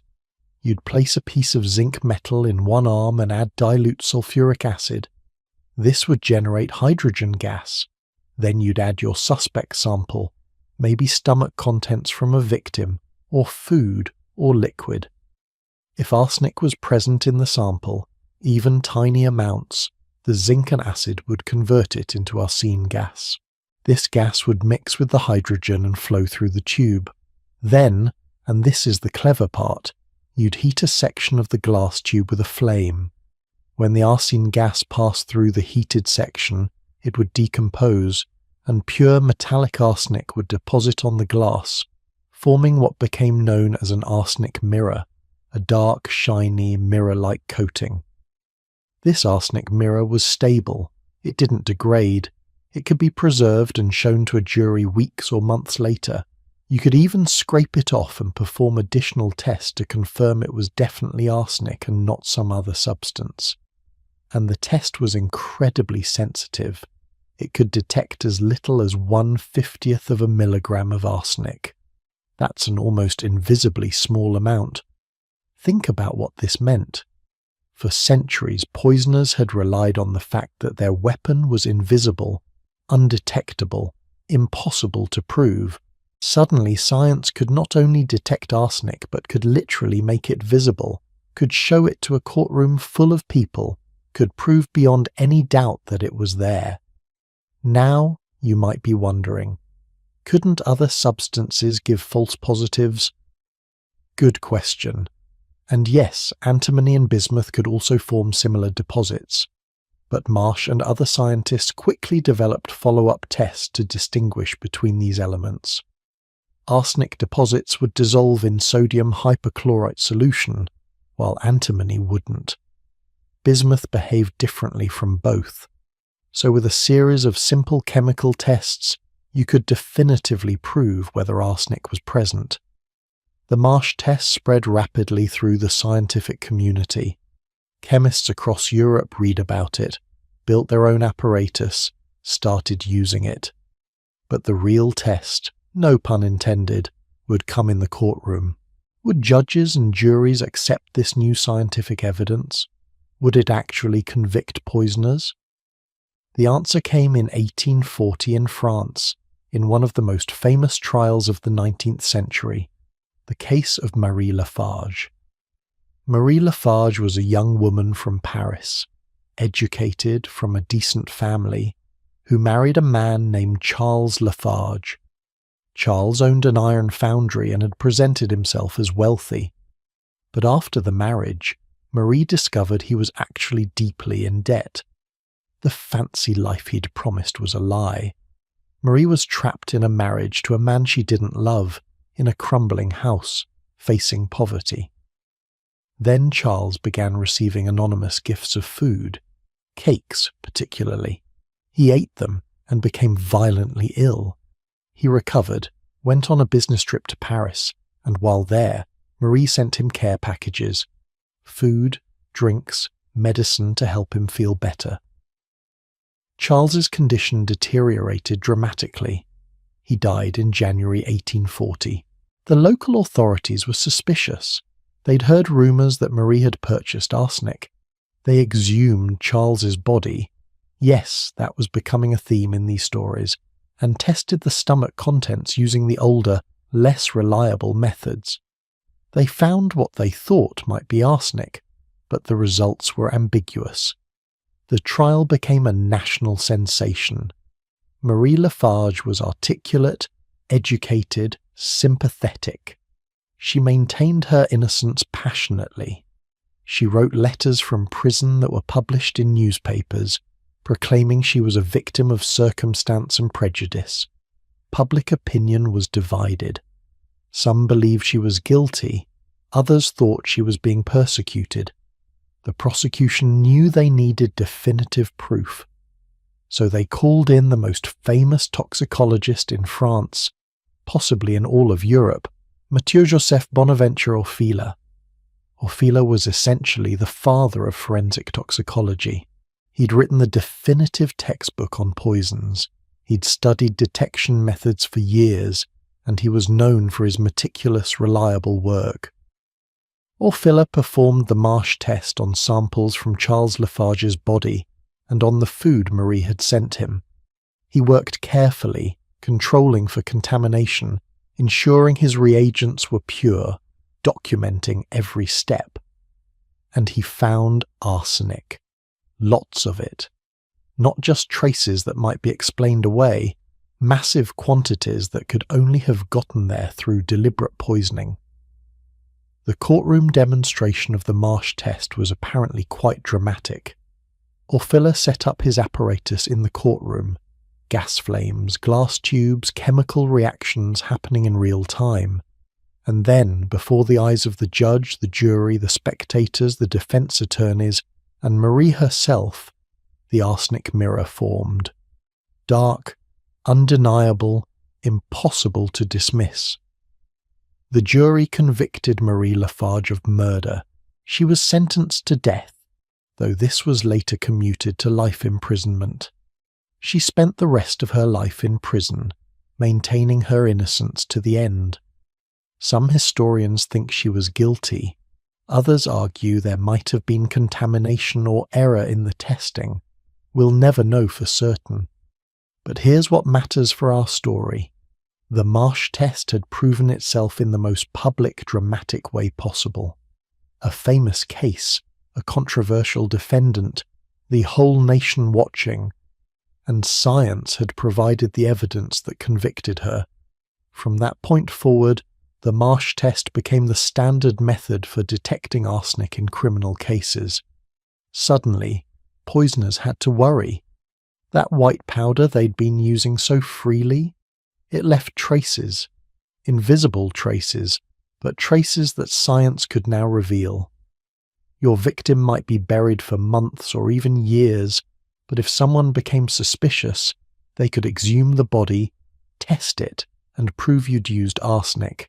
And unlike the old tests, the Marsh test worked on decomposed tissue. Even if a body had been in the ground for a long time, even if the flesh had largely rotted away, arsenic would still be there, preserved in what remained. Arsenic actually acts as a preservative, ironically enough. It slows decomposition. So a poisoned body might be better preserved than a naturally deceased one. This is why authorities were able to go back and test victims from years earlier when they investigated Mary Ann Cotton. They exhumed bodies that had been buried for months or years, applied the Marsh test and found arsenic. The evidence had been waiting underground all that time, just needing the right tool to reveal it. The psychological impact of this was enormous. Imagine being a potential poisoner in Victorian England after 1840. You can still buy arsenic easily enough. The regulations haven't caught up yet. But you now know that if you use it, you're leaving evidence. Evidence that won't go away. Evidence that future science might be able to detect even better than current methods. You're essentially writing a permanent chemical confession into your victim's body. Some poisoners stopped. The risk had become too high. Others switched to different poisons, strychnine, cyanide, other substances, but many continued using arsenic, either out of ignorance, desperation, or the mistaken belief that they were clever enough not to get caught. Here's something fascinating about the Marsh test and forensic toxicology more broadly. It created a new category of expert witness in court. Before this, trials relied on eyewitnesses, confessions, circumstantial evidence. Now you had scientists testifying about chemical analyses, explaining complex procedures to juries of ordinary people who had no scientific training. This created challenges. Defense attorneys learned to attack the credibility of the test and the competence of the person performing it. Were the reagents pure? Could there have been contamination? Did the analyst follow proper procedures? A good defense lawyer could raise enough doubt about the scientific evidence to confuse a jury. So toxicologists like Orfila developed protocols, standardized procedures that had to be followed to ensure results were reliable. Test your reagents first to prove they're arsenic-free. Use control samples. Document everything. Repeat tests to confirm results. The field of forensic science was developing standards, quality control, professional practices, and it wasn't just one test. Scientists kept improving detection methods. After the Marsh test came the range test, developed in 1841, which was simpler and faster though less sensitive. You'd boil the suspect sample with hydrochloric acid and a piece of pure copper. If arsenic was present, it would deposit on the copper, darkening it. Quick and effective for screening samples. Throughout the mid-19th century, toxicology became more sophisticated. Scientists learned to detect other poisons, strychnine, antimony, morphine, various plant toxins. The capabilities of forensic science expanded rapidly. By the time Mary Ann Cotton was arrested in 1872, toxicology had become quite advanced. The test that caught her was decades more refined than the original Marsh test. But here's the thing about scientific advances. They only help if people use them, and that required authorities to actually investigate suspicious deaths, to order autopsies, to fund chemical analyses. In wealthy, high-profile cases this happened, but for most poor people dying in slums, the system still didn't bother. Think about how many of Mary Ann Cotton's victims would never have been tested if she hadn't finally made that threatening comment to Thomas Riley. If he hadn't been suspicious enough to alert police, if they hadn't decided to investigate, most of her victims would have stayed buried, their cause of death forever listed as gastric fever, and Mary Ann would have continued killing. The Marsh test was revolutionary, but it wasn't magic. It couldn't detect crimes that nobody investigated. It couldn't help victims whose deaths were never questioned. Science had given Victorian society a powerful tool, but using that tool required will, resources, and a willingness to challenge assumptions. And there's another aspect we need to talk about: the public perception of forensic science. To us, living in an era of DNA testing and CSI television shows, the idea that science can solve crime seems obvious. But to Victorians, this was brand new, almost magical, sometimes frightening. Some people didn't trust it. They thought chemistry was some kind of dark art, that scientists were claiming powers they didn't really have. Defense attorneys played on these fears, portraying toxicologists as arrogant men making wild claims based on tests nobody understood. Other people trusted it too much. They thought science was infallible, that if a scientist said arsenic was present, it must be absolutely certain. They didn't understand that tests could be contaminated, that false positives were possible, that human error existed. The reality was somewhere in between. The Marsh test was reliable when performed correctly by competent analysts using proper procedures. But it wasn't perfect. Mistakes could happen, and this raised profound questions about justice. How certain did you need to be to execute someone? What level of scientific proof was sufficient?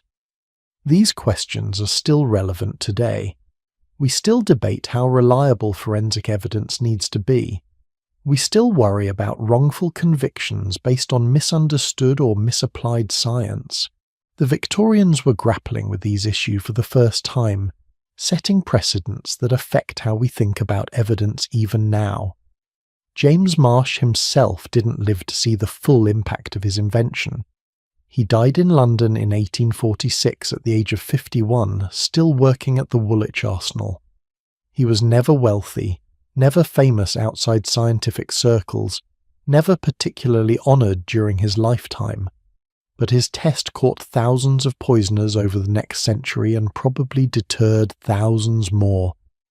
There's something poetic about that, isn't there? A working chemist, frustrated by one failed trial, creates something that saves countless lives. He doesn't do it for glory or money. The Marsh test wasn't patented. Anyone could use it. He does it because it was the right thing to do, because poisoners were getting away with murder and that was intolerable. By the 1870s, when Mary Ann Cotton was tried, forensic toxicology had become an established discipline. Universities taught it. Professional societies existed for toxicologists. Standard textbooks laid out proper procedures. The field James Marsh essentially created had matured into a serious scientific specialty, and this had real effects. The peak of the poison panic, that surge of trials and executions we saw in the 1840s and 50s, it declined after that. Partly because regulations on poison sales got stricter, but also because forensic science made poisoning much riskier. Potential murderers knew they'd probably get caught. The statistics bear this out. Remember those numbers from earlier? In the 1830s and 40s, roughly 17 trials per year for poison murder in England and Wales. By the 1880s, that had dropped significantly. Not because people were less desperate or less angry. Poverty and unhappy marriages still existed, but because getting away with it had become much harder. Science had changed the game. The perfect poison wasn't perfect anymore, and Victorian society slowly, haltingly, was learning to use its new tools to protect the vulnerable and catch the guilty. But forensic science was only part of the solution, because even as tests improved, even as conviction rates rose, the underlying problems remained. People were still desperately poor. Arsenic was still widely available. The social conditions that created poisoners in the first place, those hadn't changed. And that brings us to a crucial question. What happened when science could prove poisoning but society still had to decide what to do about it. How did the public react to these trials? What role did the media play in shaping perceptions? How did Victorian society grapple with the reality that respectable-looking people, particularly women, could be cold-blooded killers? The courtroom was about to become theatre. Science had given prosecutors their weapon, but winning convictions required more than just chemical evidence. It required understanding public fears, playing to prejudices, creating narratives that made sense of the senseless. The trials that followed, the ones that used the Marsh test and other forensic methods, they weren't just about guilt or innocence. They were about Victorian society confronting its own anxieties, its own secrets, its own capacity for evil, and nobody embodied this more perfectly than the trial of Mary Ann Cotton. When she stood in the dock in 1873 accused of murdering her stepson, the prosecution didn't just have circumstantial evidence and suspicious circumstances, they had science. They had the Marsh test results showing massive quantities of arsenic in little Charles Edward Cotton's stomach. They had expert witnesses who could explain exactly how the poison worked, how it killed, how it got there. Mary Ann's defense tried the wallpaper argument. Maybe the boy was exposed to arsenic in the home environment, but the Marsh test had found far too much for that explanation to work. They tried to suggest medical error, contamination, any alternate explanation. But forensic toxicology had matured enough that the defense couldn't create reasonable doubt. Science had finally caught up with Mary Ann Cotton, and in doing so it had proven that the Victorian poison panic, while exaggerated in some ways, was based on a real threat. The poisoners were real, the deaths were real, and now, finally, justice was possible. The revolution James Marsh started in 1836 had come full circle. His frustration over one failed prosecution had created the tools that would solve thousands of cases, and those tools were about to transform not just criminal justice, but Victorian society's entire relationship with poison, death, and trust. Stay with me, because what happens next is where all these threads come together. The science, the trials, the media sensation, the public panic, all of it is about to collide in the most dramatic courtroom showdowns of the Victorian era. We're going to see exactly how forensic evidence was presented, how juries reacted, how defense attorneys fought back, and how the poison panic finally began to subside. The age of scientific detection has arrived, and nothing will ever be quite the same. The courtroom fell silent as Professor Alfred Swain Taylor rose to testify. This was the moment everyone had been waiting for, the moment when science would speak, when the invisible would become visible, when years of suspicion would finally be transformed into proof. Taylor was Britain's leading toxicologist, a man who'd testified in dozens of poisoning cases, who'd literally written the textbook on forensic medicine, and he was about to explain to 12 ordinary Victorian men why they should believe that a respectable-looking woman had murdered a 7-year-old boy with arsenic. This wasn't just Mary Ann Cotton's trial. This was science itself on trial. Could complex chemistry convince working-class jurors? Could expert testimony overcome natural sympathy for a mother figure? Could forensic evidence bridge the gap between laboratory and courtroom? The future of criminal justice hung in the balance. Let me ask you something. Have you ever had to explain something really technical to someone who had zero background in it? Maybe trying to explain how your computer works to your grandparents, or describing your job to a child. It's hard, right? Now imagine doing that when someone's life depends on whether you're convincing enough. That's what forensic toxicologists faced every time they testified. Professor Taylor understood this challenge better than anyone. He'd been testifying in poisoning trials since the 1840s, and he'd learned how to make chemistry accessible without dumbing it down, how to be authoritative without being condescending.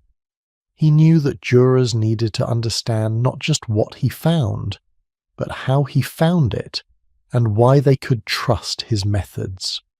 So let's walk through what happened in these Victorian poison trials, using Mary Ann Cotton's case as our primary example, but drawing on other famous trials from the era to paint a fuller picture. The trial of Mary Ann Cotton began on March 5, 1873 at Durham Assizes.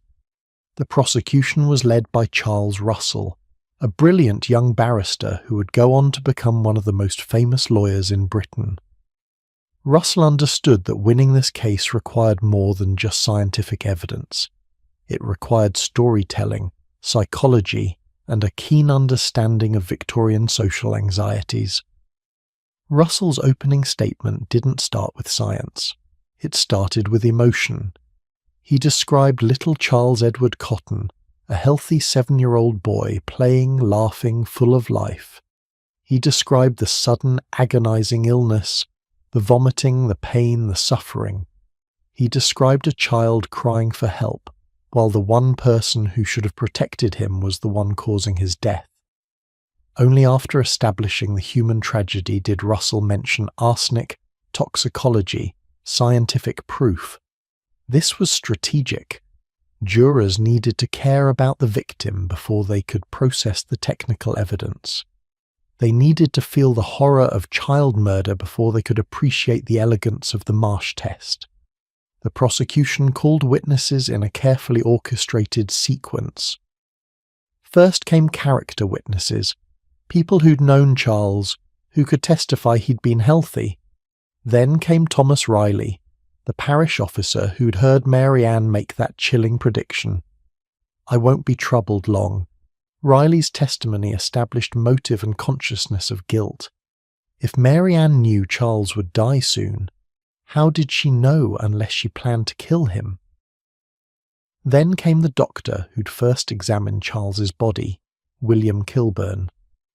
Kilburn testified about the autopsy, about the condition of the stomach and intestines, about the inflammation and damage consistent with poisoning. He described preserving the organs and sending them for chemical analysis.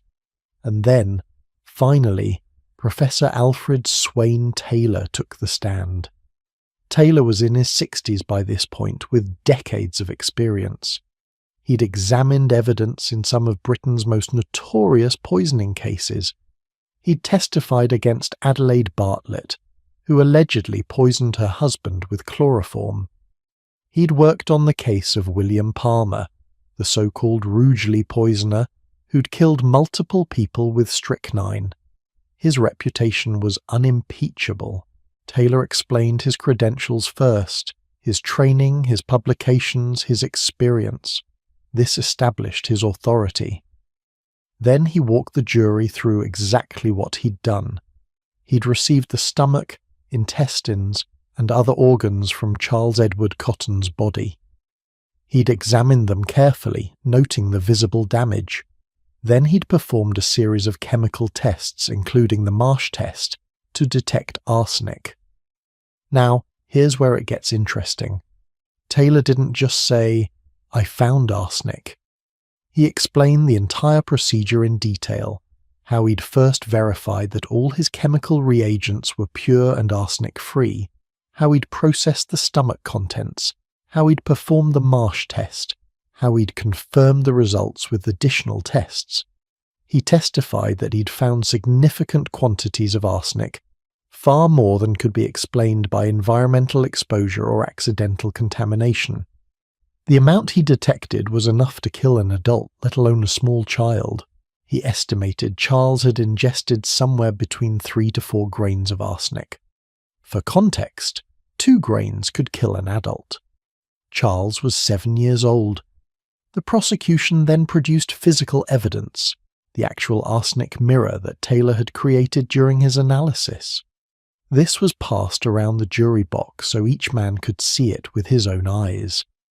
That dark metallic sheen coating the glass. Physical proof.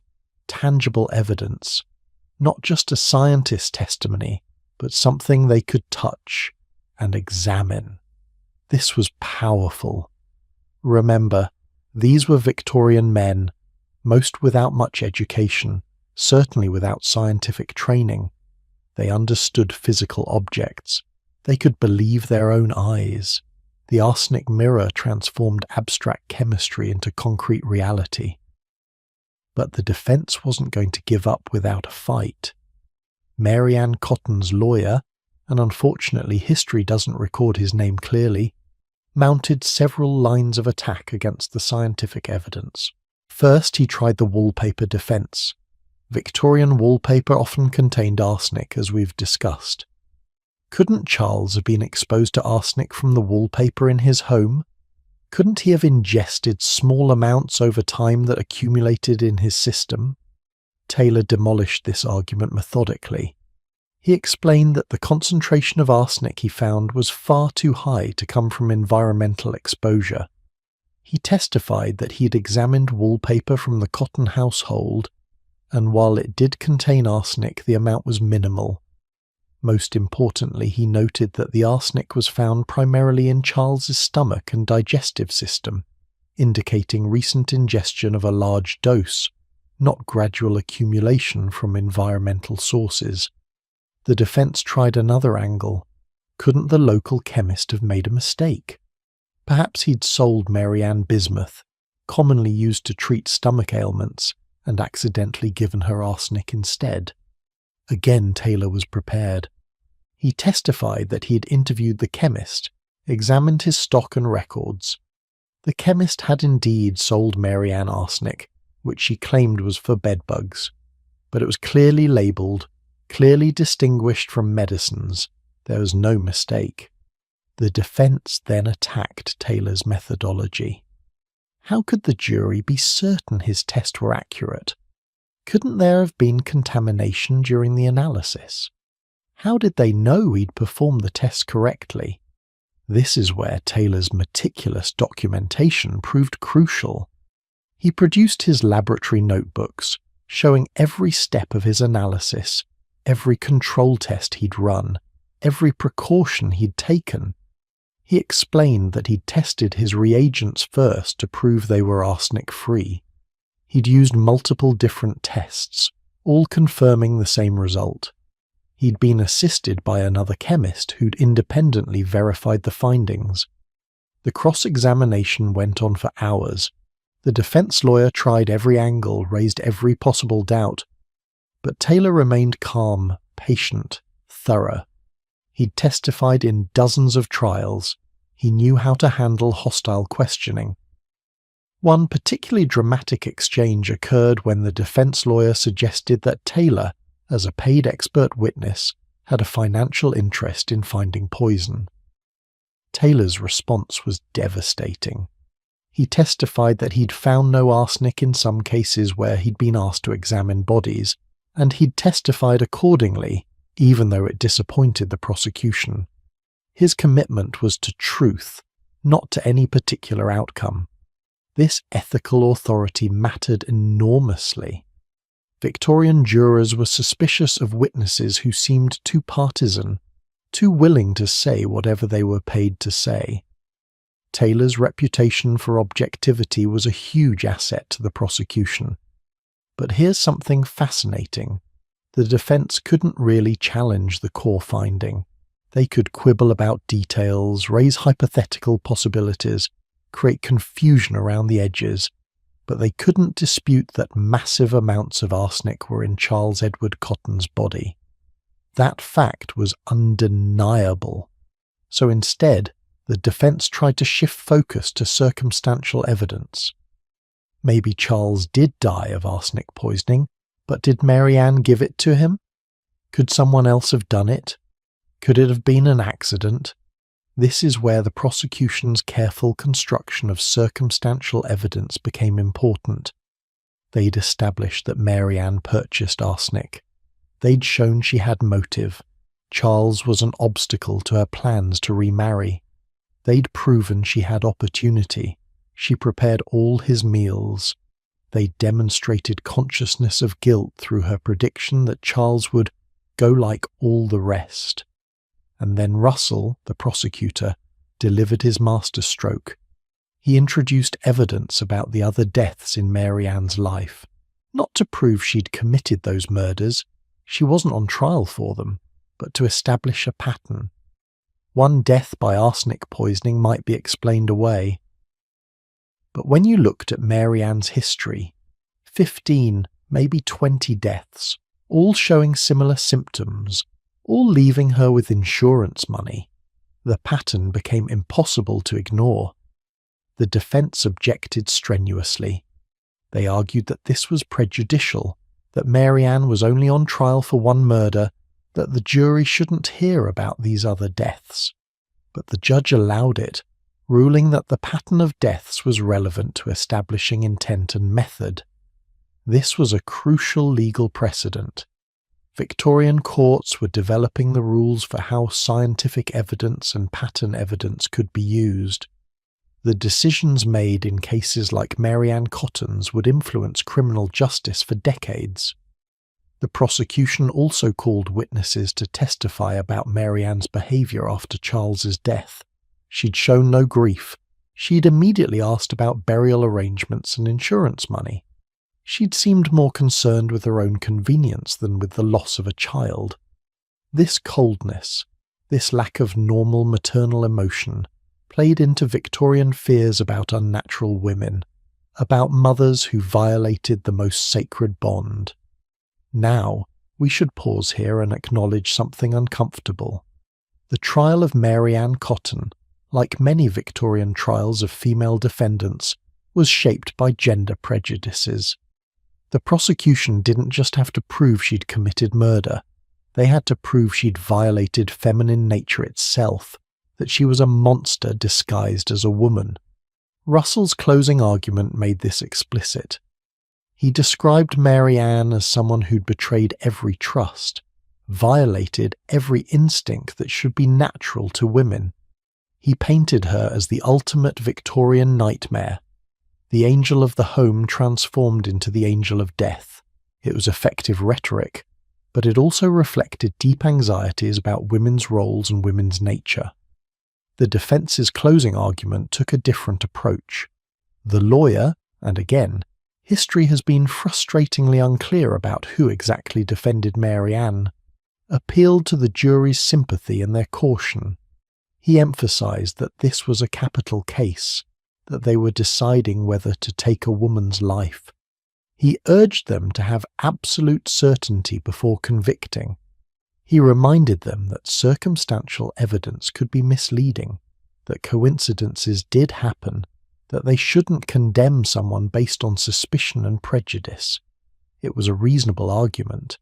In many cases, it might have created enough doubt to prevent conviction. But not here. Not with the combination of Professor Taylor's ironclad scientific testimony and the overwhelming pattern of deaths. The jury deliberated for approximately 1 hour. 1 hour to decide a woman's life. When they returned, the foreman delivered the verdict, guilty of murder. Mary Ann Cotton showed little visible reaction. Contemporary accounts describe her as pale but composed, maintaining the same neutral expression she'd worn throughout the trial. Perhaps she'd known this was inevitable. Perhaps she was still hoping for appeal or clemency. Or perhaps she simply had the capacity for emotional detachment that had allowed her to kill so many people in the first place. The judge, wearing the traditional black cap that signified a death sentence, pronounced judgment. Mary Ann Cotton was to be hanged by the neck until dead. The execution was scheduled for 3 weeks later. Now, let's zoom out and look at what the Cotton trial represented. This wasn't just about one woman and one murder. It was a showcase for how far forensic toxicology had come since the days when John Bodle walked free because James Marsh's evidence wasn't convincing. In 1873, scientific testimony had reached a level of sophistication and credibility that made conviction possible even without eyewitnesses or confession. The Marsh test and other forensic methods had proven themselves reliable enough that judges would allow them, juries would believe them, and appellate courts would uphold convictions based on them. This transformation had enormous implications. It meant poisoners couldn't rely on the invisibility of their weapon anymore. It meant that even years-old crimes could potentially be solved through exhumation and testing. It meant that science had become a powerful tool for justice. But it also raised new questions and concerns. What happened when scientific evidence was wrong? What if tests were contaminated, or analysts made mistakes, or the science itself was flawed? Victorian courts were still developing standards for scientific evidence, still figuring out how to distinguish good science from junk science. And there were definitely cases where forensic evidence was misused or misunderstood. Some toxicologists were less scrupulous than Taylor, more willing to overstate their certainty or to testify beyond their expertise. Some defense attorneys lacked the knowledge to effectively challenge scientific claims. Some judges didn't understand the evidence well enough to rule appropriately on its admissibility. The potential for wrongful convictions based on bad science was real. We know from modern DNA exonerations that forensic evidence that seemed certain in the past was sometimes completely wrong. Hair analysis, bite marks, ballistics, methods that were presented as scientific in their time have been debunked or shown to be far less reliable than claimed.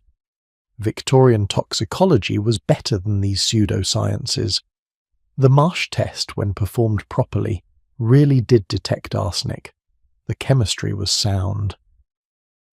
But human error was always possible, and the stakes couldn't have been higher. Think about Mary Ann Cotton. If she was guilty, and the evidence strongly suggests she was, then forensic toxicology gave justice to Charles Edward Cotton and potentially prevented more murders. But if there had been any error, any contamination, any mistake in the chain of evidence, an innocent woman might have been hanged based on scientific authority that was trusted too completely. This tension between the power of forensic science and its potential for error is something we still grapple with today. We have much better technology than the Victorians, DNA analysis, mass spectrometry, advanced chemical techniques. But we also have more sophisticated understanding of how errors can occur, how bias can influence results, how even well-intentioned scientists can be wrong. The Victorian poison trials were teaching these lessons in real time, with real lives at stake. Every case, every trial, every appeal contributed to developing the standards and practices that would govern scientific evidence for generations. After Mary Ann Cotton's conviction, there were calls for appeal, for clemency. Some people argued that executing a woman was barbaric. Others pointed out that she'd never been tried for the other murders, so how could the jury have heard about them? A few even suggested that the evidence might not be as certain as claimed. But the appeals failed. The conviction was upheld, and on March 24, 1873, less than 3 weeks after her trial ended, Mary Ann Cotton was executed at Durham Jail. Her death marked more than just the end of one serial killer's career. It marked a turning point in the Victorian poison panic. Science had proven it could catch poisoners. The most prolific female serial killer in British history had been brought to justice through forensic toxicology. The message was clear. Poison was no longer the perfect crime. In the years following Mary Ann Cotton's execution, the rate of arsenic poisonings declined. Some of this was due to better regulation of poison sales, which we'll talk about next. But some was certainly due to the deterrent effect of high-profile convictions. Potential poisoners knew that science could expose them, that forensic experts like Professor Taylor could testify against them, that juries would believe the evidence. The poison panic began to ease, not because the underlying social problems had been solved. Poverty, desperate marriages, burial clubs still existed, but because the risk-reward calculation had changed. Poisoning had become much more likely to lead to conviction and execution. Science had transformed criminal justice. But science alone couldn't solve the deeper problems that created poisoners in the first place. And as Victorian England moved into the latter part of the 19th century, authorities were beginning to realise they needed more than just better detection. They needed prevention, regulation, and social reform. The next phase of the poison panic wasn't about catching killers. It was about stopping killings before they happened. It was about laws and regulations, about controlling access to deadly substances, about creating systems that made poisoning harder to commit. The courtroom dramas had proven that justice was possible. Now the question was, could legislation prevent these crimes in the first place? That's where our story heads next, into the halls of Parliament, into debates about freedom versus safety, into the messy process of turning public fear into effective policy. The science had done its part. Now it was time for law and government to do theirs. Imagine walking into any grocery store and buying rat poison as easily as you'd buy flour. No questions asked, no record kept, no ID required. Just hand over a penny or two and walk out with enough poison to kill your entire family. That was normal life in Victorian England until the 1850s, when a perfect storm of public outrage, sensational trials, and political pressure finally forced the government to act. But here's the fascinating part. The fight to regulate poison wasn't a simple story of good versus evil. It was a messy, complicated battle between competing interests, competing values, and competing visions of what freedom actually meant. Before we dive into this legislative drama, let me ask you something. How do you feel about government regulation? Do you think the state should control what products people can buy, or should individuals have maximum freedom to make their own choices? It's a question we still debate today with everything from firearms to prescription drugs to social media. Drop a comment with your thoughts, because the Victorians were having this exact same argument about arsenic in the 1850s. The movement to regulate poison sale actually started earlier than you might think, back in the 1840s during the height of the Essex poisoning cases. But it took years of pressure, tragedy, and public panic before Parliament finally acted. The problem was obvious to anyone paying attention. Arsenic was everywhere, sold by anyone, bought by everyone, and killing people in enormous numbers. Between legitimate uses, accidents, suicides, and murders, thousands of people were dying from arsenic every year. Something had to be done. But what? And who would do it?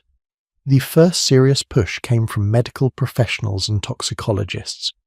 People like Professor Alfred Swain Taylor, who we met in the last chapter, were seeing the carnage up close. They were performing autopsies, detecting poison, testifying in trials, and they were frustrated that the same scenarios kept repeating: easily obtained arsenic, preventable deaths, devastated families.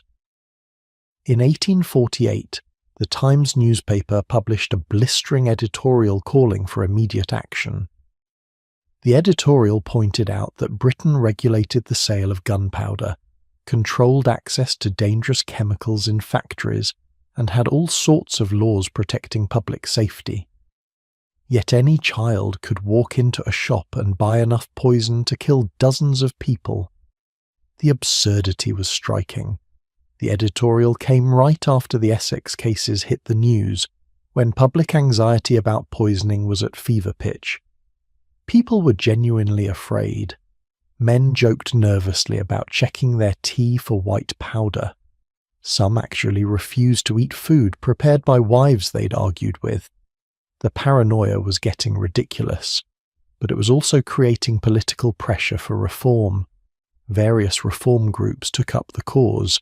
The Pharmaceutical Society, which represented professional chemists and druggists, actually supported regulation. They argued that unrestricted poison sale hurt their professional reputation and exposed them to legal liability. If someone bought arsenic from your shop and murdered someone with it, you could potentially be implicated as an accessory. Pharmacists wanted clear rules about who could sell what to whom, but not everyone agreed.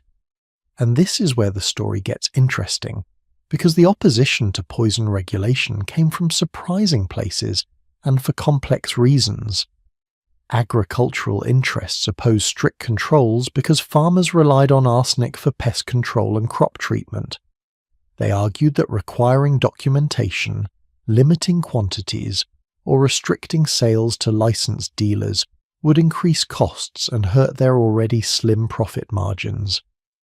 The agricultural lobby was powerful in Parliament, and they made their voices heard. Industrial manufacturers opposed regulation for similar reasons. Glassmakers, metal workers, dye manufacturers, all these industries used arsenic in their processes. They worried that restrictions on arsenic sales would disrupt their supply chains and hurt British industry's competitiveness with continental European manufacturers. And then there was the philosophical opposition. Victorian Britain was the height of laissez-faire liberalism, the idea that government should interfere as little as possible in commerce and individual freedom. Many politicians and public intellectuals genuinely believed that regulating poison sale was government overreach, a dangerous precedent that would lead to ever-increasing state control over private life. One member of Parliament, I wish I could tell you his name, but the historical record is frustratingly incomplete, gave a speech arguing that if Parliament could control poison sale, what would stop them from controlling food sale, clothing sale, any commerce at all? Where would the regulatory impulse end? Better to rely on individual responsibility and market forces than to expand government power. This libertarian argument resonated with many Victorians. They valued personal freedom enormously. The idea that the state would require citizens to sign registers, produce identification, submit to oversight, this felt uncomfortably close to the kind of continental despotism that Britain prided itself on avoiding. So for several years in the late 1840s, reform efforts stalled. Bills were introduced in Parliament and failed to pass. Committees were formed and produced reports that went nowhere. Public pressure built and then dissipated as other issues captured attention. The poison crisis continued unabated. But two things changed the political calculus and finally made regulation possible. First, the scientific advances we discussed earlier, particularly the Marsh test and improved forensic methods, meant that poisoning was being detected and prosecuted more frequently. The trials were becoming media sensations. Every high-profile case reminded the public that this was a real problem, not just hysteria. Second, and perhaps more importantly, a specific tragedy captured public attention in a way that made inaction politically impossible. That tragedy was the Bradford sweet poisoning of 1858, which we'll get to in detail shortly. But first, let's talk about what finally passed in 1851. The Arsenic Act of 1851 was Britain's first legislation specifically aimed at controlling the sale of a poisonous substance. It was a compromise measure, weaker than reformers wanted but stronger than opponents feared. Let me walk you through what it actually required. First, arsenic could only be sold to adults, no sales to anyone under the age of 18. This was a common-sense provision that almost everyone supported. There was no legitimate reason for a child to purchase arsenic, and this rule at least prevented the most obvious abuse. Second, every sale had to be recorded in a poison register. The seller had to write down the date, the quantity sold, the name and address of the purchaser, and what the purchaser claimed they wanted it for. Both seller and buyer had to sign the register. This created a paper trail, a record that could be checked if suspicious deaths occurred. Third, if the buyer was unknown to the seller, a witness had to be present for the sale. The witness also had to sign the register. This was meant to prevent people from giving false names or using aliases when purchasing poison for nefarious purposes. Fourth, and this is the provision people remember most, all arsenic sold for non-medicinal purposes had to be coloured. It had to be mixed with soot or indigo dye, something that would make it visibly different from white flour or sugar or other common household substances. The idea was to prevent accidental poisonings and make it harder to mix arsenic into food without the victim noticing. Now, notice what the Act didn't do. It didn't restrict who could sell arsenic. Any grocer, any merchant, anyone could still sell it. They just had to follow these rules. It didn't require any licensing or training. It didn't limit quantities. It didn't restrict the purposes for which arsenic could be purchased. You could still buy it for rat poison, for agriculture, for industrial uses, or just because you wanted to keep some around. In other words, it was a pretty mild reform. But even this limited regulation faced fierce opposition during the parliamentary debates. And here's something that might surprise you. Some of the opposition came from people who genuinely worried about poor people's access to pest control. Remember, Victorian cities were infested with rats. Working-class homes were overrun. Rats ate food stores, spread disease, bit children. For poor families, rats were a genuine daily threat, and arsenic rat poison was cheap, often the only pest control they could afford. Some reformers worried that if arsenic became harder to obtain, or if record-keeping made poor people feel ashamed or suspicious for buying it, they'd be left defenseless against vermin. This was a legitimate concern. Public health advocates pointed out that rat-borne diseases killed far more people than arsenic murders did. Was it wise to restrict access to the most effective tool for controlling a major disease vector? The compromise was to keep arsenic relatively available, while adding just enough oversight to deter and detect criminal use. Whether this balance was struck correctly is debatable, but it was the best Victorian politicians could manage given the competing pressures they faced. The Act passed in 1851 and went into effect immediately. Chemists and grocers were required to obtain poison registers and begin recording sales. Manufacturers began adding soot or indigo to arsenic intended for rat poison. The system was up and running. Did it work? Sort of. The evidence suggests it had some positive effects. The number of detected arsenic poisoning deaths did decline in the years after 1851, though this might have been due partly to better forensic detection, deterring would-be poisoners rather than the regulations themselves. But the Act had major loopholes. The biggest one was enforcement. There was no dedicated enforcement mechanism, no inspectors checking that shops were maintaining proper registers, no penalties for sloppy record-keeping. Many small rural shops simply ignored the requirements, especially when selling to known customers. The honour system is only as good as people's honour. Another problem was that the colouring requirement wasn't as effective as hoped. Yes, mixing soot with arsenic made it grey or black, but there were ways around this. You could wash the coloured arsenic to remove some of the dye. You could buy medicinal arsenic that didn't require colouring, or you could simply claim you needed white arsenic for some industrial purpose. And the register system, while creating a paper trail, didn't actually prevent purchases.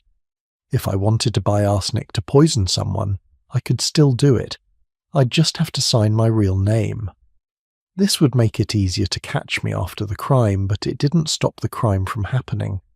Mary Ann Cotton, for instance, made multiple arsenic purchases that were duly recorded in poison registers. When investigators eventually looked back through those registers, there was a clear pattern of purchases followed by deaths. But at the time of purchase, no one was checking the registers against death records. The system was reactive, not proactive. Still, the Arsenic Act of 1851 was an important first step. It established the principle that the government could regulate dangerous substances in the interest of public safety. It created infrastructure, the poison registers, that would be built upon in later reforms, and it showed that Parliament could act on public health issues despite opposition from commercial and libertarian interests. But the 1851 Act wouldn't be the last word on poison regulation, because in 1858 something happened that would shock the nation and lead to even more comprehensive regulation. Something that showed that arsenic wasn't just a murder weapon, it could be an agent of mass death through pure accident. On the evening of October 30th, 1858, William Hardaker was selling peppermint lozenges, what we'd call hard candies, from his market stall in Bradford. Peppermint lozenges were popular treats, especially with children. They were sweet. They freshened breath. They cost just a penny for a small bag. On that particular Saturday night, Hardaker sold about 5 pounds of these lozenges to various customers. By Sunday morning, people were dying. A man named Elijah Wright. 2 boys, sons of John Scott, aged 9 and 14. The symptoms were horrifying. Violent vomiting, agonizing stomach pain, diarrhea. Initially, doctors thought it was cholera, which was endemic in Bradford at the time. But then more cases appeared. And more. Children primarily, since they were the ones eating sweets. A sharp-eyed police constable named Campbell made the connection. All the victims had bought peppermint lozenges from Hardaker's stall. He seized the remaining stock, about 36 pounds of unsold sweets, and sent samples to be tested. The results were horrifying. The lozenges contained massive amounts of arsenic, not traces, not contamination, massive quantities. Each sweet contained approximately 9 to 16 grains of arsenic. Remember, 4.5 grains is enough to kill an adult. These children were eating multiple poisoned sweets. By the end of the week, the death toll reached 15 people, 11 of them children. Over 200 others were seriously ill. Eventually, the final death count would reach somewhere between 20 and 21, with over 200 survivors who'd ingested arsenic but recovered. This wasn't murder. It was accident, a catastrophic accident caused by a chain of mistakes and sloppy practices in the food industry. Here's what happened. Hardaker, the sweet seller, didn't make his own lozenges. He bought them from a confectioner named William Neal, who operated out of lodgings in Bradford. Neal made the sweets in large batches using a recipe that called for a substance called daft, basically powdered gypsum or calcium sulfate, as a filler and binding agent. Daft was cheaper than sugar, so adding it increased profit margins. Neal needed more daft for a batch he was making. He sent his lodger, James Archer, to get some from a druggist named Joseph Hodgson. Archer went to Hodgson's shop and asked for daft, but Hodgson wasn't there. He'd left his assistant, William Goddard, in charge. Goddard was young, poorly trained, and careless. He went to the storeroom, found what he thought was the daft, and sold it to Archer. Except it wasn't daft. It was arsenic trioxide. 12 pounds of white arsenic stored in the same area as other white powders, inadequately labelled. Goddard didn't notice the error. Archer didn't notice. He wasn't a chemist, just a lodger running an errand. Neal didn't notice when he mixed it into his sweet recipe. He stirred 12 pounds of arsenic into his candy batch, cooked it, formed it into lozenges, and sold it to Hardaker. And Hardaker sold it to children who died in agony. The investigation and trial that followed were chaotic and ultimately unsatisfying. Hodgson the druggist, Goddard, his assistant, and Neil, the confectioner, were all arrested and charged with manslaughter through negligence. But at trial, the judge essentially threw out the case. He ruled that this was a terrible accident, but not a crime. Hodgson hadn't been present when the mistake happened. Goddard was just following his employer's poor organisational system. Neil had no way of knowing the daft was actually arsenic. The judge directed the jury to find all 3 defendants not guilty. This verdict enraged the public. 21 people, mostly children, dead because of careless practices and inadequate controls. And nobody was held criminally responsible. The outrage was immense. But the tragedy did lead to meaningful reform.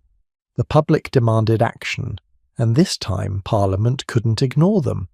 The Bradford sweet poisoning became the catalyst for the Food and Drink Adulteration Act of 1860, which for the first time regulated food safety in Britain. The act made it illegal to adulterate food with harmful substances. It allowed local authorities to appoint public analysts who could test food products for contamination. It created penalties for selling adulterated food. It was Britain's first comprehensive food safety legislation, born directly from the arsenic tragedy in Bradford. The act also led to stricter controls on how poisons were stored and labelled in shops. Druggists were required to keep dangerous substances in clearly marked containers, separate from other goods. The casual mixing of arsenic with other powders that had killed those children in Bradford became illegal. Through the 1860s and 70s, regulations continued to tighten. The Pharmacy Act of 1868 restricted who could sell poisons. Now you needed to be a registered pharmacist or licensed dealer. The Sale of Food and Drugs Act of 1875 further strengthened food safety rules. Each tragedy, each scandal, each high-profile case led to incremental improvements. By the end of the Victorian era, Britain had developed a fairly comprehensive system for regulating dangerous substances. Not perfect. Enforcement was still spotty. Loopholes existed. Determined criminals could still obtain poison. But vastly better than the free-for-all of the 1840s. And the statistics bore out the effectiveness of these regulations. Arsenic deaths, which had peaked in the 1840s and 50s, declined steadily through the latter part of the century. Fewer murders, fewer accidents, fewer suicides. Not because people were less desperate or less angry, but because access to the means had been restricted and the risk of detection had increased. The poison panic gradually eased. Not overnight. Social panics never end cleanly. But by the 1880s and 90s, arsenic was no longer the constant terror it had been. Parents didn't worry as much about their children being poisoned. Husbands didn't joke about checking their tea. The nightmare was receding. This regulatory story matters because it shows how societies respond to crises. It wasn't a straightforward process.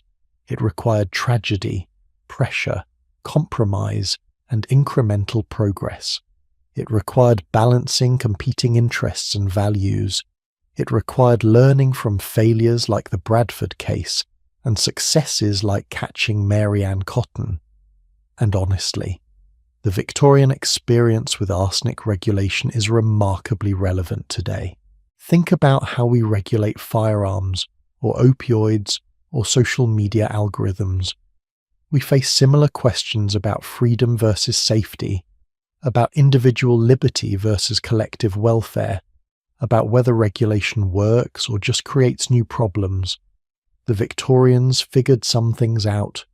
They showed that regulation can work, that it can save lives without destroying freedom. But they also showed that regulation is messy, imperfect, and requires constant adjustment. There's no perfect solution, just better and worse compromises. By the time Mary Ann Cotton was executed in 1873, The regulatory framework that would eventually end the poison panic was already taking shape.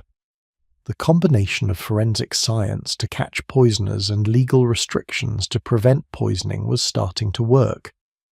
The perfect poison was becoming imperfect, detectable, regulated. But even as the panic eased, questions remained. How had society allowed this crisis to develop in the first place? What did the poison panic reveal about Victorian values, Victorian anxieties, Victorian society? Looking back with modern eyes, what can we learn from this dark chapter of history? Those are the questions we need to explore as we bring this story to its conclusion. Because the Victorian poison panic wasn't just about arsenic. It was about poverty and desperation. It was about gender and power. It was about science and justice. It was about how societies create crises through their own structures and choices, and how they struggle to fix those crises without examining the deeper problems that cause them. We're in the home stretch now. We've seen the crimes, met the criminals, witnessed the scientific breakthroughs, watched the trials, and examined the regulations. What's left is to understand what it all means, what lessons we can take from the Victorian struggles with poison, panic, and justice. The final pieces of the puzzle are about to fall into place. Here's the uncomfortable truth nobody wanted to talk about. The Victorian poison panic was never really about poison at all. It was about women, about class, about the terrifying idea that the people you trusted most, your wife, your mother, the woman caring for your children, might be plotting your death while serving your dinner. The panic revealed deep anxieties about changing gender roles, about working class agency, about the breakdown of traditional hierarchies. And when we look at the statistics versus the hysteria, something remarkable emerges. The fear was always far greater than the actual threat. Let me share something that might blow your mind. Have you ever noticed how the same fact can tell completely different stories depending on how you frame them? How statistics can be used to support wildly different conclusions? That's exactly what happened with Victorian poisoning. The numbers told one story, the newspapers told another, and the gap between reality and perception, that gap reveals everything about Victorian society's deepest fears. Let's start with the actual statistics, because they're crucial to understanding what was really happening. We mentioned some numbers earlier, but now we need to dig deeper into what they actually mean. In 1837 and 1838, the British government conducted a comprehensive survey of poison deaths in England and Wales. Out of 445 deaths where poison was identified as the cause, only 9 were murders. 9. That's 2%. The rest were suicides or accidents. 2% of poison deaths were intentional homicides, yet the public conversation focused almost entirely on murder. Fast forward to 1883 through 1892, when toxicologist Alexander Winter Blyth conducted another major study. Out of 6,616 poison deaths during that period, only 42 were murders. That's less than 1%. Less than 1%. Meanwhile, accidents accounted for roughly 38% and suicides for about 58%. Now, here's where it gets really interesting. During the peak panic years of the 1840s, when newspapers were screaming about epidemic poisoning and parliamentary committees were investigating the crisis, there were approximately 17 trials per year for murder or attempted murder by poison in England and Wales. 17 trials in a country of about 18 million people.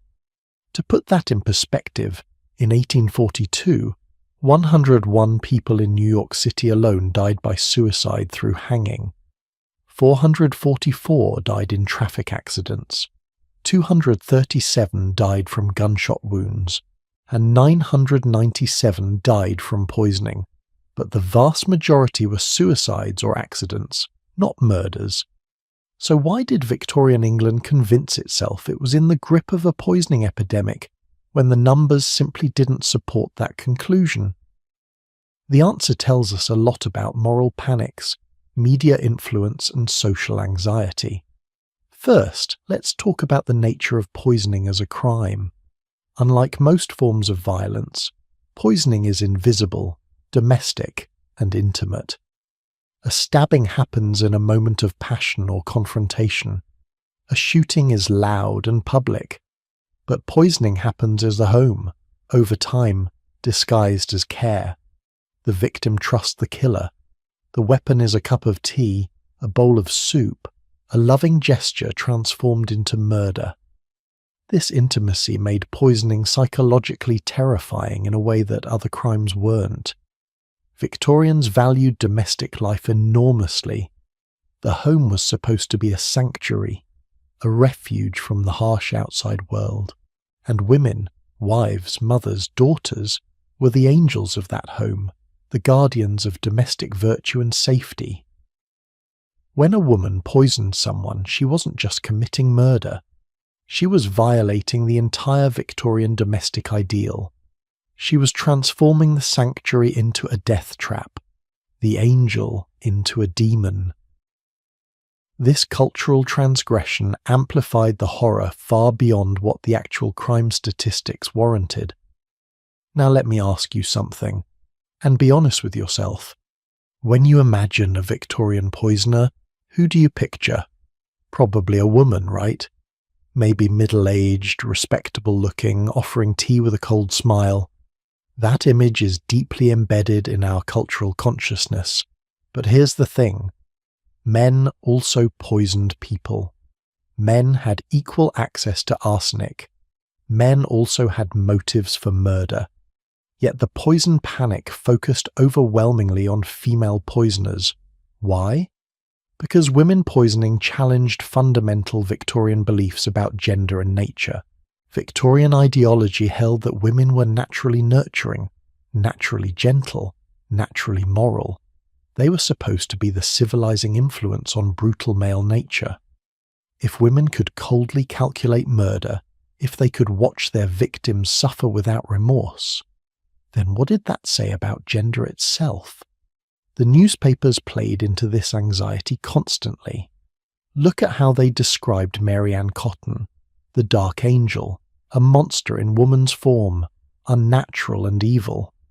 Compare that to how they described male murderers of the era. Men who killed were criminals, yes, but they were still comprehensible within Victorian frameworks of masculinity. Violent men were a known quantity. Murderous women were existential threats. And there's a class element too that can't be ignored. Most of the women accused of poisoning were working class. Sarah Chesham, Mary May, Mary Ann Cotton. All from poor backgrounds, all struggling with poverty. The Essex cases, which helped ignite the panic, were all about rural working class women. Middle-class and wealthy Victorians looked at these cases with horror, but also with a kind of fascinated disgust. These weren't our women.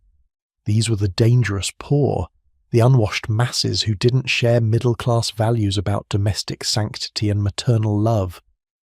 The poison panic allowed comfortable Victorians to project their anxieties onto a social class they already feared and distrusted. But here's where it gets complicated, because that narrative isn't entirely wrong.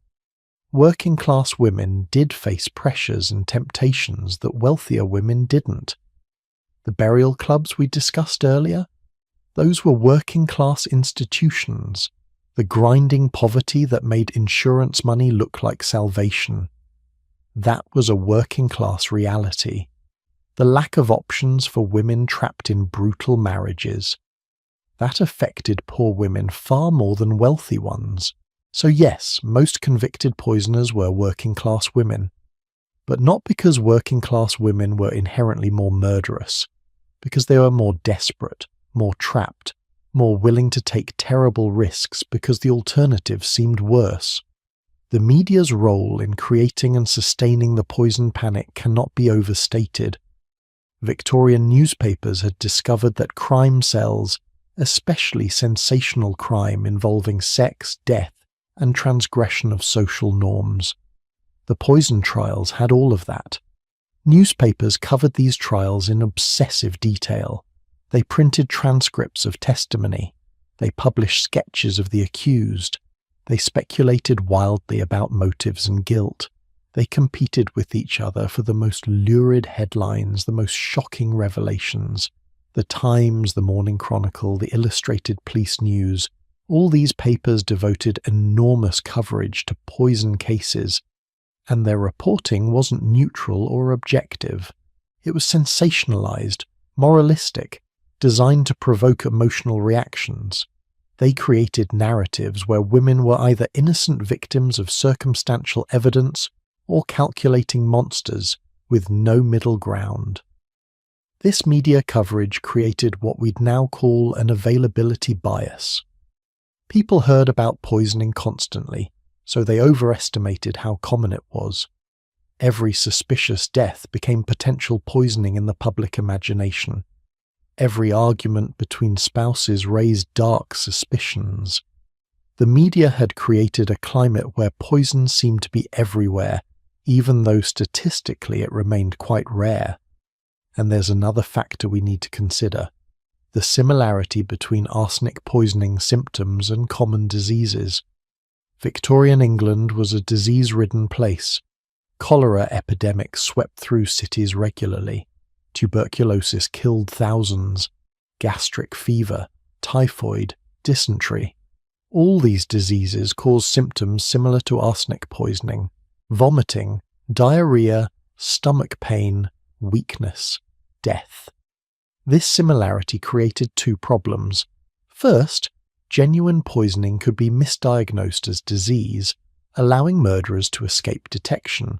We've talked about this. But second, and this is crucial, natural disease deaths could be suspected as poisoning, creating false accusations and wrongful prosecutions.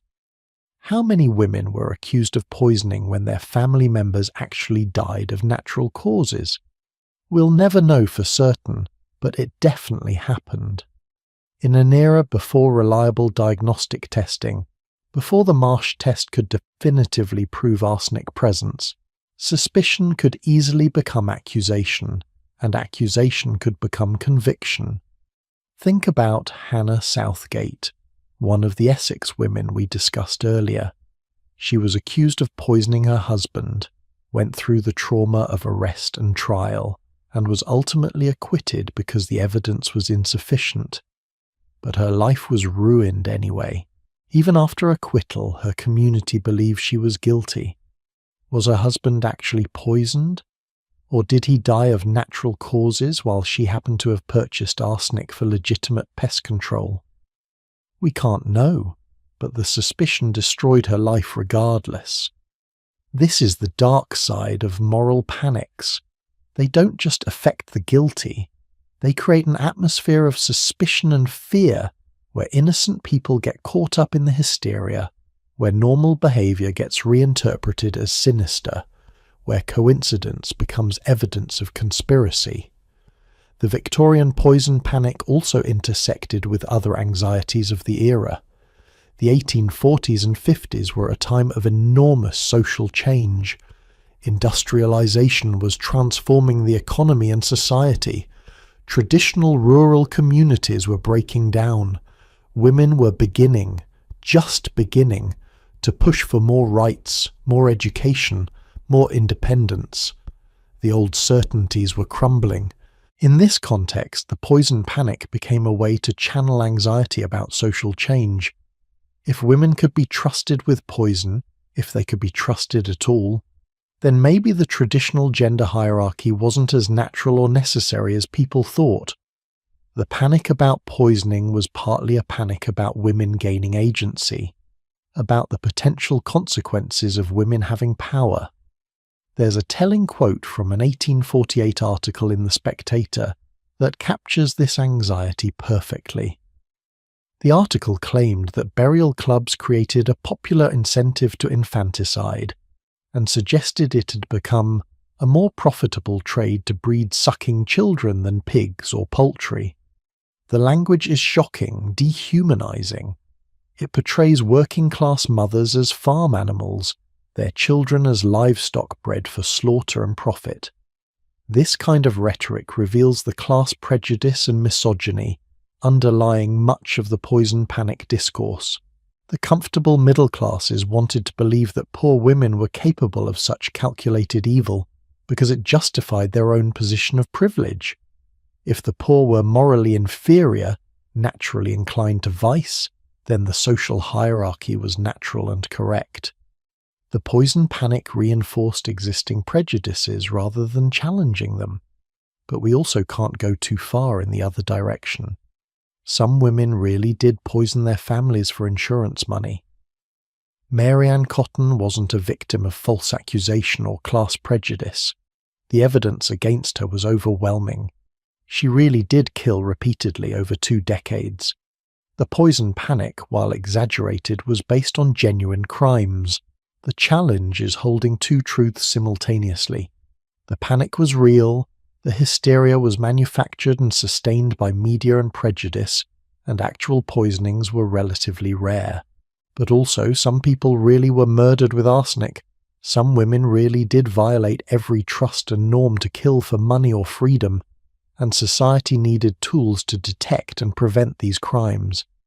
This nuanced view didn't exist in Victorian discourse. You were either convinced there was a poisoning epidemic or you were dangerously naive. You either believed women were naturally good or you accepted they could be cold-blooded killers. The middle ground, the recognition that most people are decent but some aren't, that most women would never murder, but desperate circumstances can drive desperate acts. That nuanced position wasn't available in the heated atmosphere of moral panic. And here's something that should make us uncomfortable. We still do this. We still have moral panics where perception vastly exceeds reality, whether it's crime waves that exist more in media coverage than statistics, or fears about new technologies, or anxieties about social changes. We still let fear and prejudice shape our understanding of risk more than actual data does. The Victorian poison panic is a cautionary tale about the dangers of letting fear override reason, of letting prejudice masquerade as concern, of letting media sensationalism drive policy and social understanding. But it's also a reminder that behind every panic are real people, victims who deserve justice, accused who deserve fair trials, communities struggling to make sense of genuine threats and appropriate responses. By the 1880s and 90s, the poison panic was easing. Not because poisoning stopped, it continued at roughly the same rare rate it had always occurred, but because society had developed better tools for dealing with it. Forensic science could detect it. Regulations could restrict access to poison. And gradually the hysteria subsided as people realized that Victorian England hadn't actually been overrun with murderous women after all. The statistics had been there all along, showing that poisoning was a minor cause of death compared to disease, accidents, and suicide. But it took decades for perception to catch up with reality, for the panic to burn itself out, for reason to reassert itself over fear. Looking back now, we can see the poison panic as a lens into Victorian society, its values, its anxieties, its prejudices, its struggles with modernity. The panic revealed how Victorians thought about gender, about class, about domestic life, about the relationship between individual freedom and collective safety. It showed both the best and worst of Victorian culture, the scientific innovation and the superstition, the concern for justice and the rush to judgment, the genuine social problems and the manufactured hysteria, and it left a legacy that extends far beyond the Victorian era. The forensic techniques developed to catch poisoners became the foundation of modern criminal investigation. The regulations enacted to control poison sales established principles of public safety regulation we still use. The legal precedents set in Victorian poison trials influenced how courts handle scientific evidence today. But perhaps most importantly, the poison panic taught, or should have taught, lessons about moral panics themselves, about how fear spreads faster than facts, about how media can shape perception in ways that distort reality, about how prejudices can masquerade as legitimate concerns, about how societies can convince themselves they face existential threats that are actually quite manageable if approached rationally. These are lessons we're still learning, or maybe lessons we keep forgetting and need to relearn. Because human nature hasn't changed that much since Victorian times, we're still susceptible to fear and prejudice. We're still influenced by sensational media. We're still capable of both remarkable progress and terrible injustice. The Victorian poison panic is over. But the patterns it revealed, the dynamics it exemplified, the lessons it taught, those remain relevant. And as we close this long, dark chapter of history, we need to ask ourselves, what are our poison panics? What fears are we letting override our reason? What prejudices are we letting masquerade as concern? And what can we learn from the Victorian struggles with poison, panic, and the pursuit of justice? Those final questions bring us to our conclusion. We've travelled through the entire arc of the poison panic, from the casual availability of arsenic through the crimes, the scientific breakthroughs, the trials, the regulations, and now the analysis of what it all meant. What remains is to pull all these threads together, to understand the full legacy of this extraordinary period, and to extract whatever wisdom we can from Victorian England's darkest domestic nightmare. The end of our story is approaching, but the lessons, the implications, the echoes of the poison panic, those will stay with us long after we finish. Let's bring this home together. Sometimes the most important stories are the ones nobody tells. While newspapers screamed about Mary Ann Cotton and the Essex poisoners, while forensic scientists perfected their tests and Parliament debated regulations, thousands of quiet tragedies were unfolding that never made headlines. Children who died from accidental poisoning because arsenic looked like flour. Desperate souls who chose arsenic to escape unbearable lives. Workers who slowly died from industrial exposure to toxic chemicals.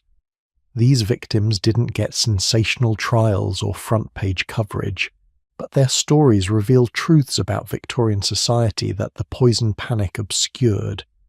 Think about this for a moment. When was the last time you heard about something terrible happening, and your first thought was, I wonder what the real story is? Because there's always a real story beneath the headlines, right? The complexity that gets lost in simplified narratives. That's what we're going to explore now. The hidden dimensions of the poison panic that reveal what Victorian society was really like for ordinary people just trying to survive. Let's start with accidental poisoning, because this killed far more people than murder ever did, yet it received a fraction of the attention. Remember those statistics? Roughly 38% of Victorian poison deaths were accidents. That's thousands of people dying every year from preventable tragedies that had nothing to do with crime or malice. The most heartbreaking cases involved children. A 2.5-year-old girl named Alice Langlyorn drank from a saucer containing arsenic that had been left out to kill flies. She died in agony while her parents watched helplessly, knowing they'd inadvertently caused their daughter's death through simple carelessness. How do you live with that? How does a family recover from such preventable tragedy? These cases happened constantly. A child mistakes rat poison for sugar. A toddler finds a pretty bottle of poison left within reach. A young boy eats sweets not knowing they've been contaminated. Victorian homes were death traps for curious children, filled with poisons stored carelessly, labelled inadequately, left accessible. And it wasn't just children. Adults made fatal mistakes too.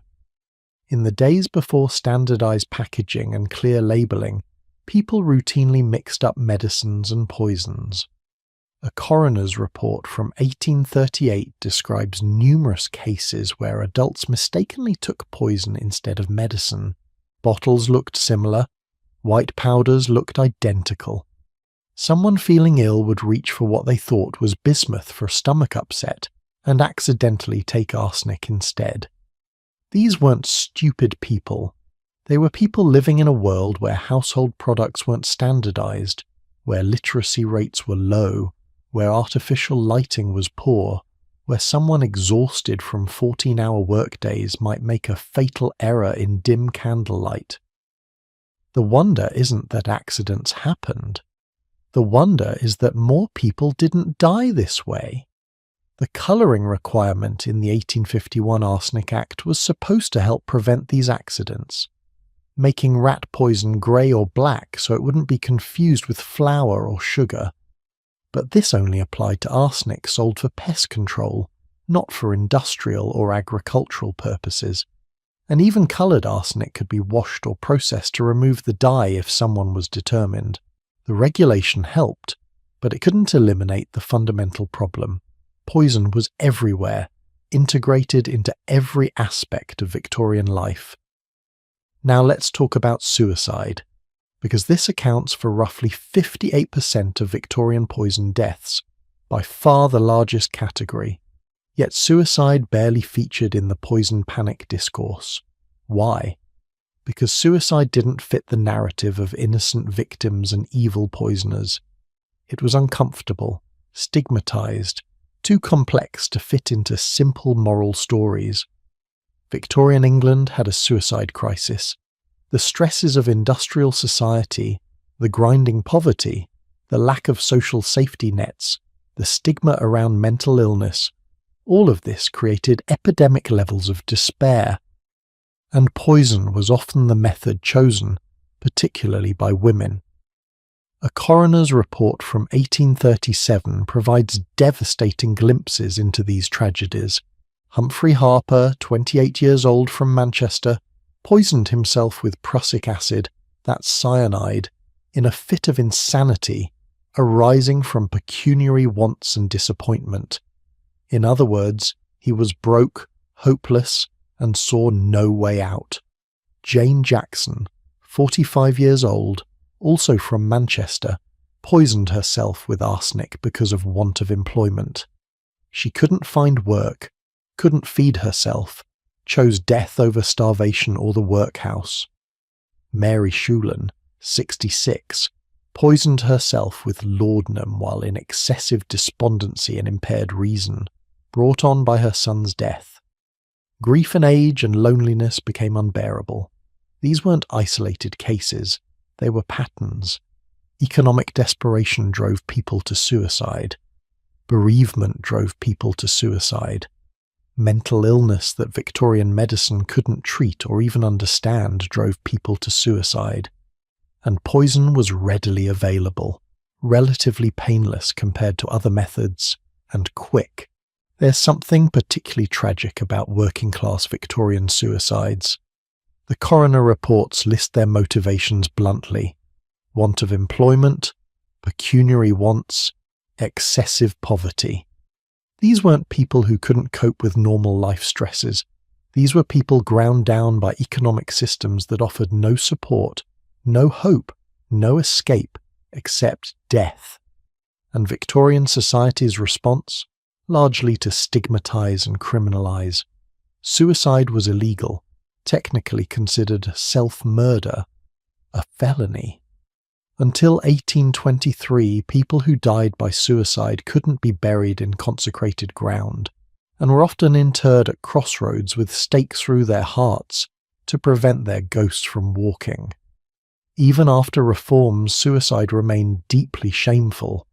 Families would beg coroners to return verdicts of temporary insanity rather than felo de se, self-murder, so their loved ones could be buried properly and their estates wouldn't be forfeited to the crown. Here's a question worth pondering. How many of those accidental poisonings were actually suicides? In a society where suicide was criminal and shameful, where a verdict of self-murder meant your family lost your property and you were denied proper burial, there was enormous incentive to make suicide look accidental. Drink the arsenic and claim you mistook it for medicine. Take the laudanum and pretend you miscalculated the dose. The coroner might believe you, or might be willing to look the other way, and your family would be spared the worst stigma. We'll never know how many accidents were actually suicides disguised for the sake of surviving family members, but it definitely happened. Victorian coroners were aware of this and sometimes explicitly noted their suspicions in reports. But without clear evidence, and with sympathy for grieving families, they often gave the benefit of the doubt. Now let's talk about industrial poisoning, because this is another dimension of the story that gets overlooked. Victorian industry used enormous quantities of toxic chemicals, arsenic, lead, mercury, phosphorus, and more. Workers in these industries were exposed daily to substances that slowly destroyed their health. Match factories used white phosphorus, which caused horrifying damage. Workers developed a condition called phossy jaw, phosphorus necrosis of the jawbone. Their jaws would literally rot and fall apart, causing excruciating pain and eventual death. But match factories kept using white phosphorus because it was cheap and effective, and working-class lives were expendable. Hat makers used mercury in the felting process, leading to mercury poisoning. That's where the phrase "mad as a hatter" comes from.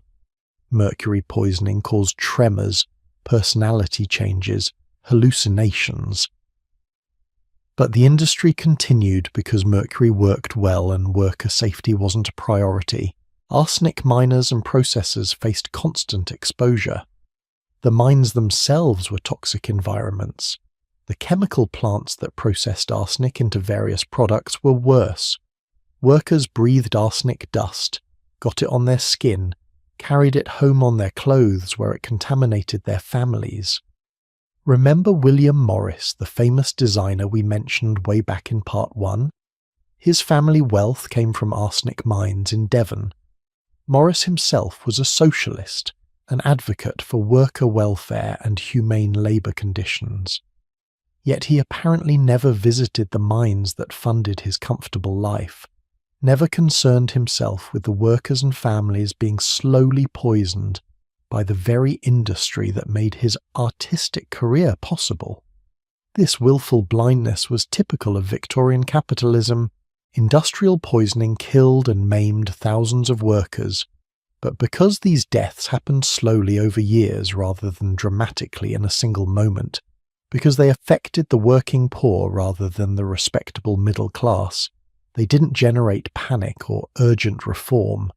The poison panic focused on domestic poisoning, wives murdering husbands, mothers killing children. That was sensational, transgressive, perfect for newspapers.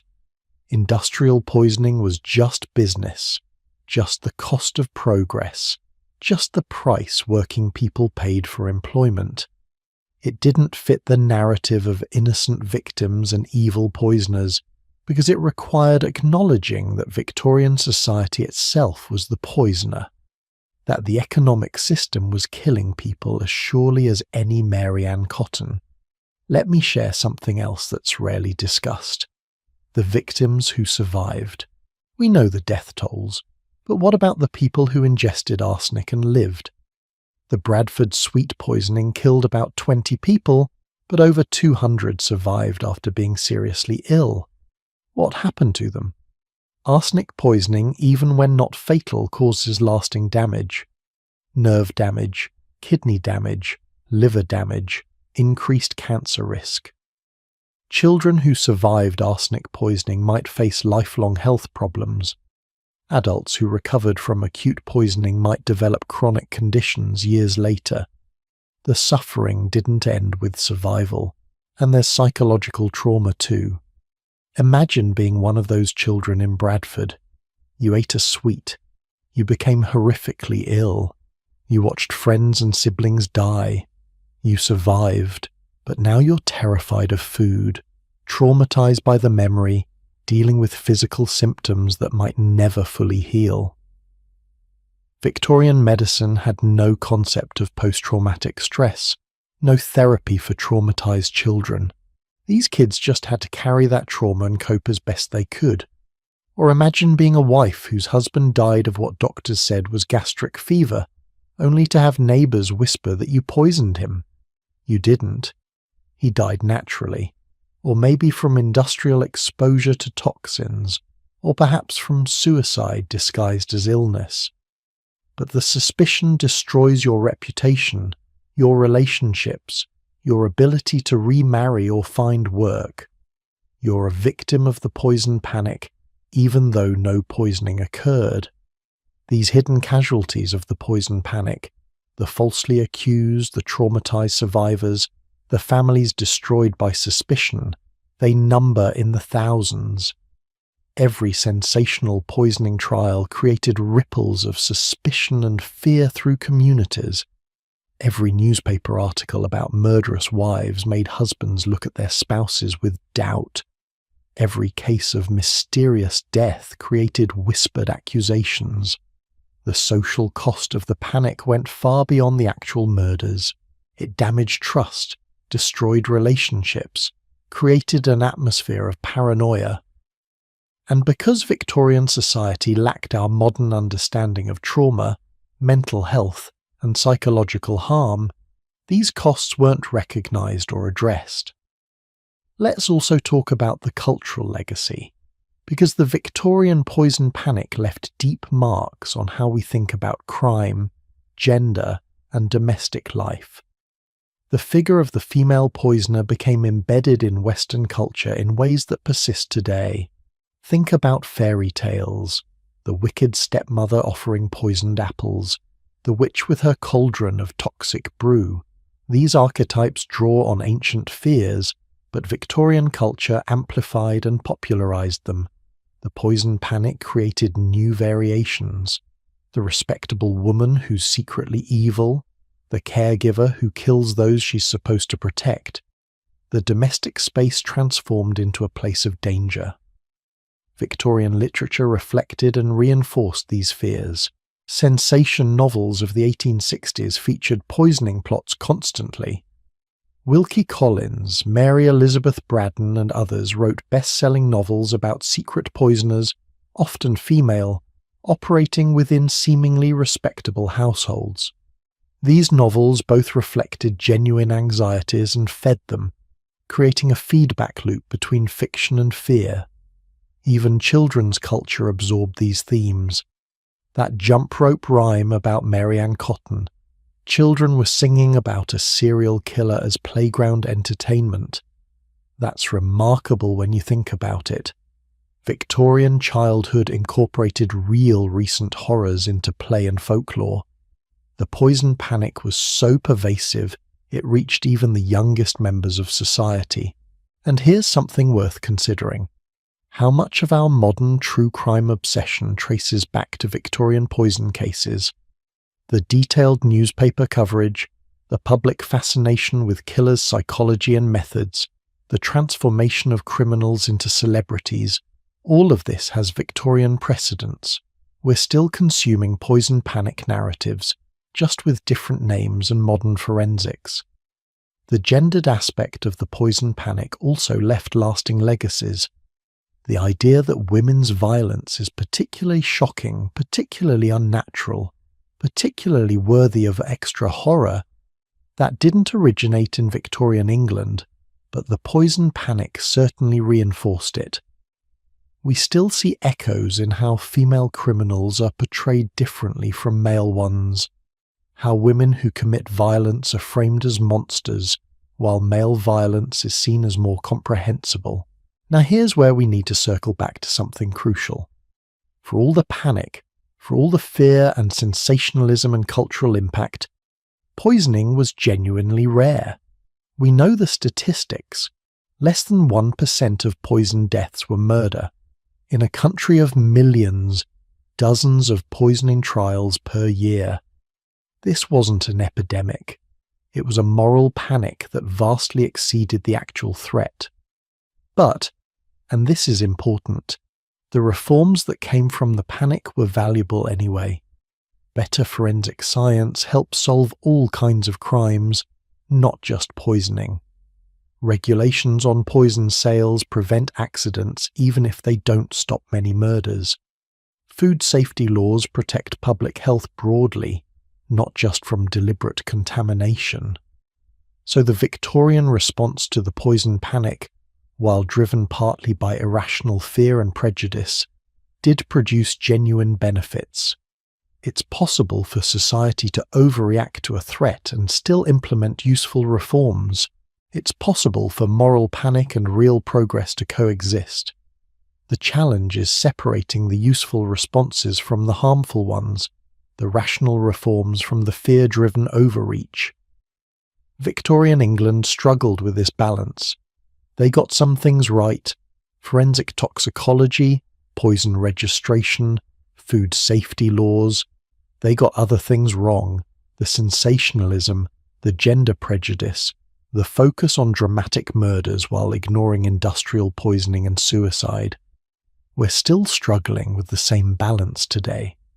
When we face crises, crime waves, terrorism threats, public health emergencies, we have to figure out which responses are proportionate and effective versus which are fear-driven overreactions. The Victorian poison panic is a case study in how societies make these choices under pressure, with imperfect information, influenced by prejudice and media narratives. And you know what? That makes the Victorian story relevant in ways that go far beyond historical curiosity. It's a mirror showing us our own tendencies, our own vulnerabilities to panic, our own challenges in responding rationally to real but exaggerated threats. The hidden victims of the poison panic, the accidental deaths, the suicides, the industrial casualties, the falsely accused, the traumatized survivors, they remind us that every moral panic has casualties beyond the obvious ones.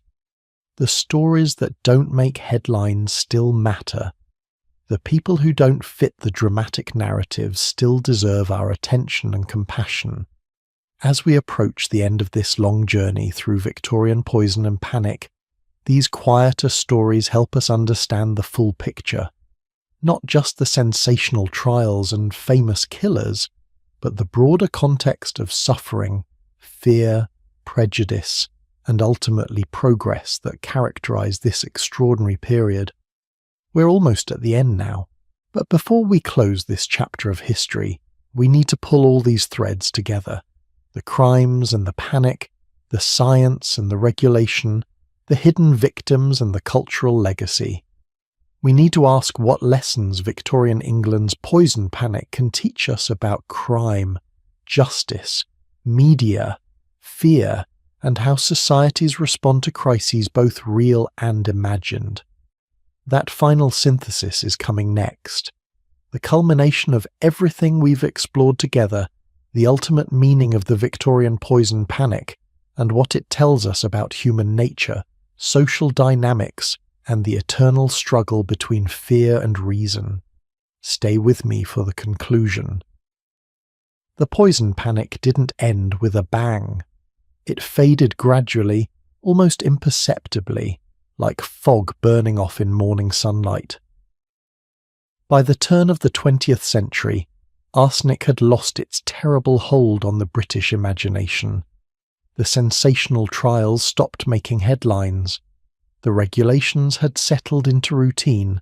Forensic science had become mundane and professional rather than dramatic and revolutionary.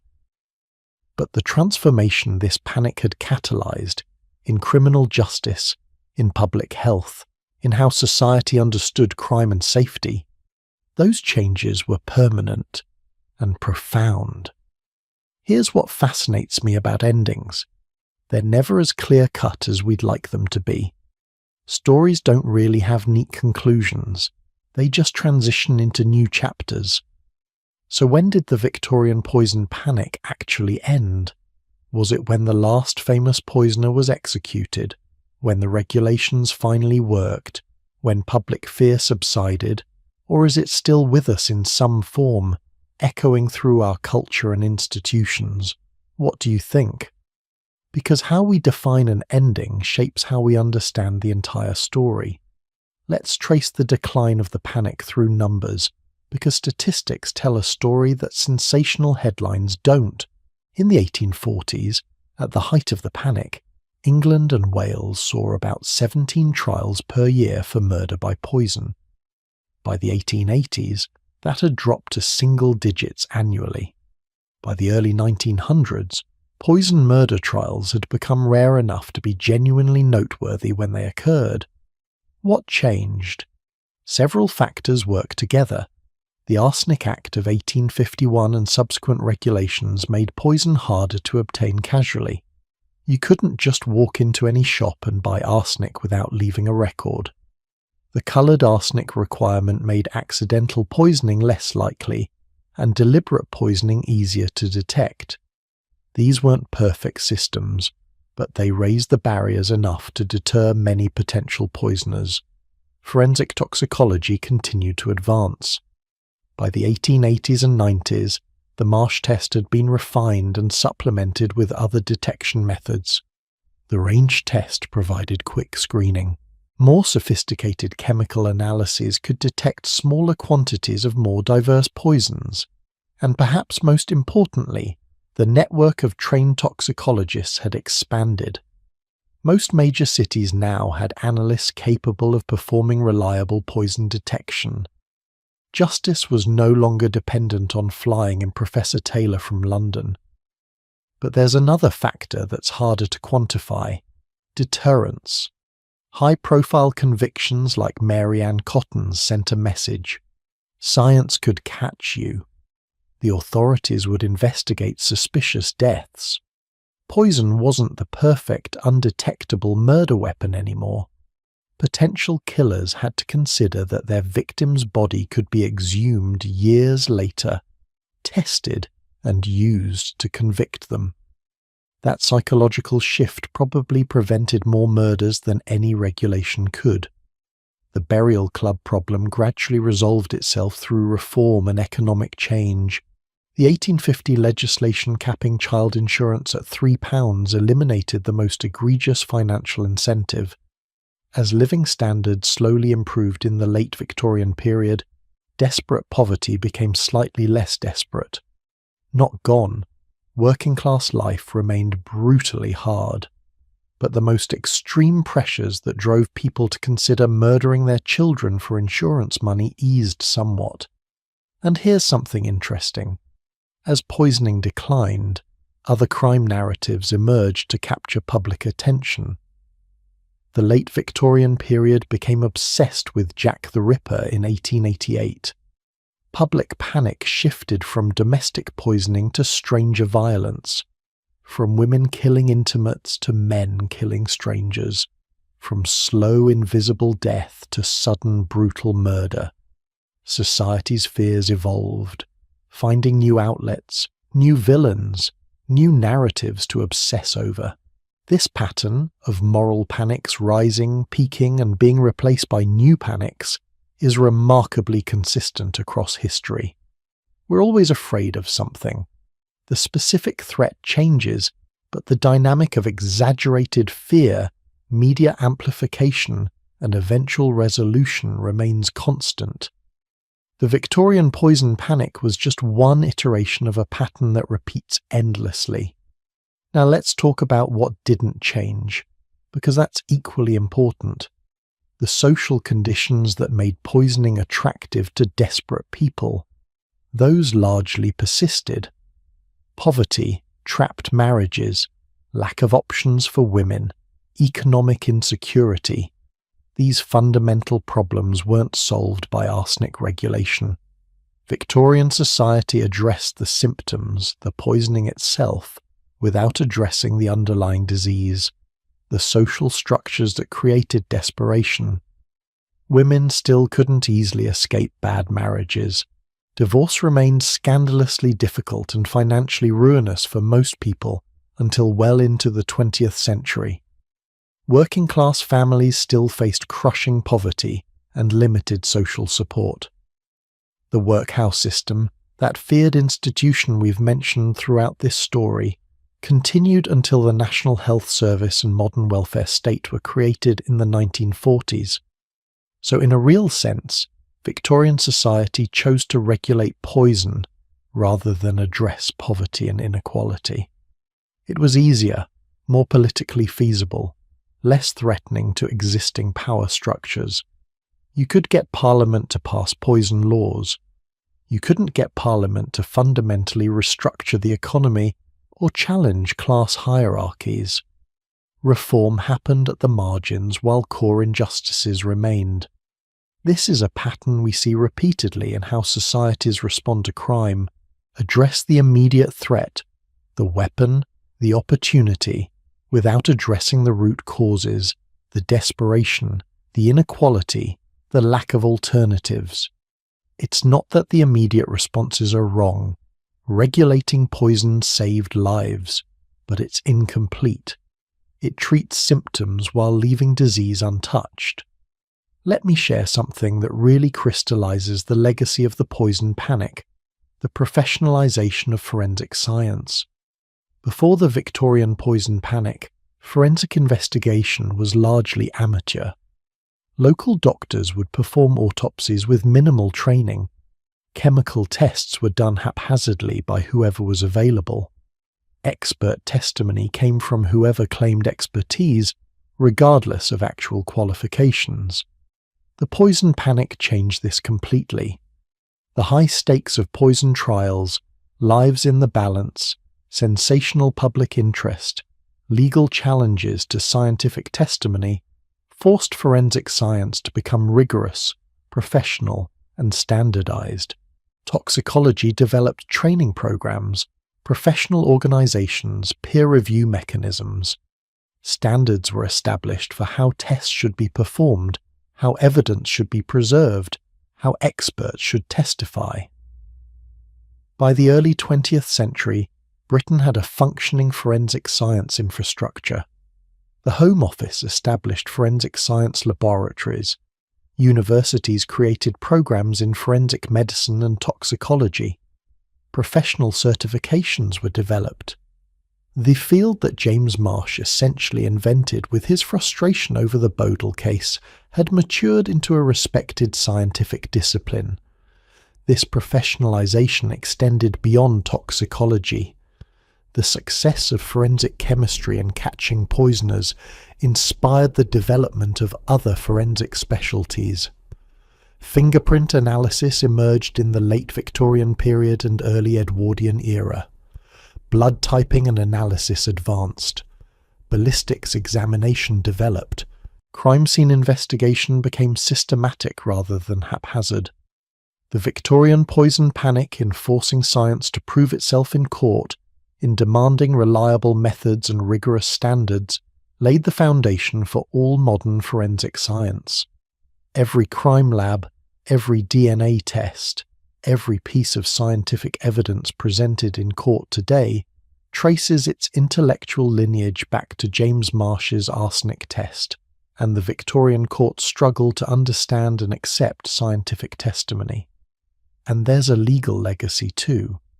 The poison trials established crucial precedents about scientific evidence. When can experts testify? What qualifies someone as an expert? How should complex scientific concepts be explained to lay juries? What standards must scientific evidence meet to be admissible? These questions, first grappled with seriously during Victorian poison trials, remain central to legal systems today. The case law generated by poison trials, cases like Mary Ann Cotton, Marie Lafarge, and dozens of others, influenced how courts in Britain and throughout the common law world handle expert testimony. The principles developed then, that experts must be qualified, that methods must be reliable, that results must be replicable, these are still foundational to how scientific evidence functions in modern trials. But let's not romanticize this process. The development of forensic science and legal standards was messy, inconsistent, and sometimes unjust.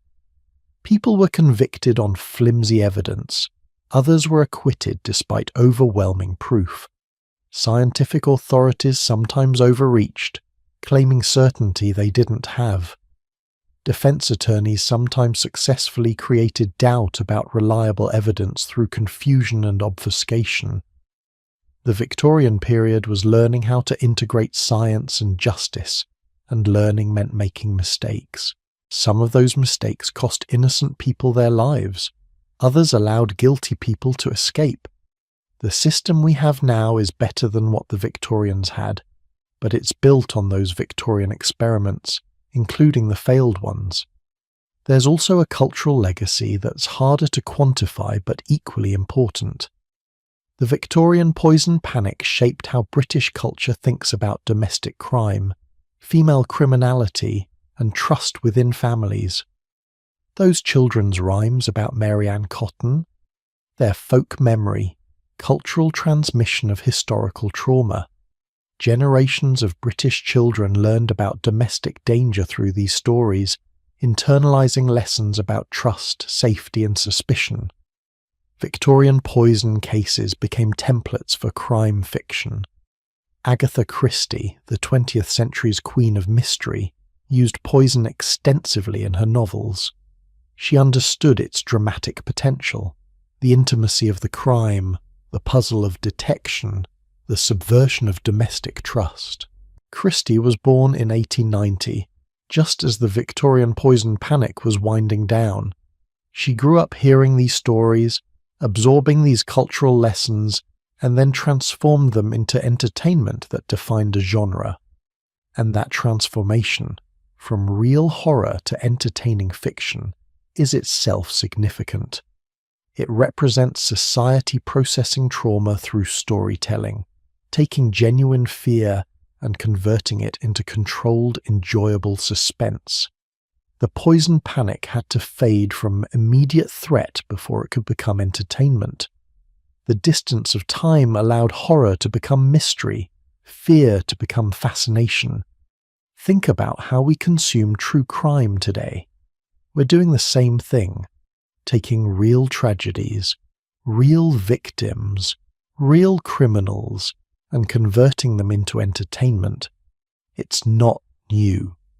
The Victorians did it with their sensation novels and penny dreadfuls. We do it with podcasts and documentaries. The medium changes, but the impulse remains constant.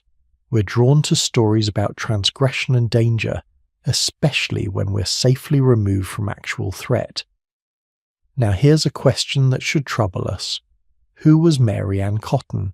Not what did she do? We know that. But who was she as a person? What did she think and feel? What drove her to kill again and again over 2 decades? We don't really know. She left no diary, no confession that revealed her psychology. The historical record gives us her actions and the external facts of her life, but her interior world remains mysterious. This absence is true for most of the people in our story. The victims are names and dates, not fully realized human beings. The accused poisoners become types, the desperate mother, the murderous wife, rather than complex individuals. Even the heroes of the story, the scientists and reformers, appear as professional roles rather than complete people. History does this. It simplifies. It creates narratives from fragments. It turns messy reality into comprehensible story. And in doing so, it inevitably distorts. The real Victorian poison panic was infinitely more complex than any account can capture. Thousands of individual stories, millions of moments of fear or grief or suspicion or relief, all reduced to patterns and statistics and notable cases. So as we approach the end of this long exploration, I want to acknowledge what we don't know, what can't be known, the emotional reality of living through the poison panic, what it felt like to be a Victorian mother looking at her sick child and wondering if it was natural illness or deliberate poisoning, what it felt like to be accused of a crime you didn't commit, what it felt like to be Mary Ann Cotton, carrying the secret of multiple murders while presenting a face of respectable normality to the world. These subjective experiences are lost to us. We can imagine, we can empathize, but we can't truly know. And that limitation should make us humble about the conclusions we draw and the lessons we extract. That said, there are lessons, not simple morals. History doesn't work that way. But patterns and principles that illuminate both the Victorian past and our present. The poison panic teaches us about moral panics in general, about how fear spreads and how societies respond. It teaches us about the relationship between science and justice, about the possibilities and limitations of forensic evidence. It teaches us about media influence, about how narratives shape perception often more than facts do. Most importantly, perhaps, it teaches us about the complexity of crime and justice, that there are rarely simple villains or innocent victims, that circumstances matter enormously, that systems and structures shape individual choices in ways we often fail to acknowledge. Mary Ann Cotton was a murderer who deserved punishment, but she was also a product of Victorian society, shaped by its economic pressures, its gender constraints, its casual cruelty toward the poor. Both things can be true. She had agency and made evil choices, and society created conditions that made those choices more likely. Holding both truths simultaneously, that's the challenge. It's easier to make her simply a monster or simply a victim. The truth is she was a complex human being who did monstrous things in a society that was often monstrous to people like her. And this complexity, this refusal to simplify, is what the Victorian poison panic ultimately teaches us if we're willing to learn. Crime isn't simple. Justice isn't simple. Society isn't simple. The best we can do is try to understand the complexity, to respond with both firmness and compassion, to fix what can be fixed while acknowledging what can't be. The Victorian poison panic is over. Arsenic is no longer freely available. Forensic science can detect it reliably. Regulations prevent most accidental exposures. The social conditions have evolved, though not always improved as much as we might hope. The panic itself has faded into history, remembered mainly by historians and true crime enthusiasts. But the patterns persist. We still have moral panics about new threats. We still struggle with integrating science and justice. We still face tension between freedom and safety, between individual rights and collective welfare. We still sometimes respond to symptoms while ignoring root causes. We still simplify complex problems into narratives of villains and victims. The Victorian poison panic is history, but its lessons are present tense, ongoing, relevant to how we live now and how we'll respond to future crises. And that's why spending hours exploring this dark chapter of the past isn't just historical curiosity. It's preparation for the challenges we face in our own time. We're almost done now, just a couple more pieces to put in place. The final reflections on what all of this means, the last synthesis of science and crime and society and change, the ultimate lessons of the Victorian poison panic await. But I think you're starting to see them already, aren't you? The patterns, the parallels, the eternal human struggles dressed in period costume. Let's bring it all home together. Every era believes it has unique problems, unprecedented challenges that previous generations never faced. The Victorians certainly thought so. They looked at their poison crisis and saw it as distinctly modern, a product of industrial chemistry, urban anonymity, and the breakdown of traditional communities. But here's what's startling when you step back and look at the bigger picture. The Victorian poison panic is just one chapter in humanity's long, troubled relationship with poison, crime, and fear.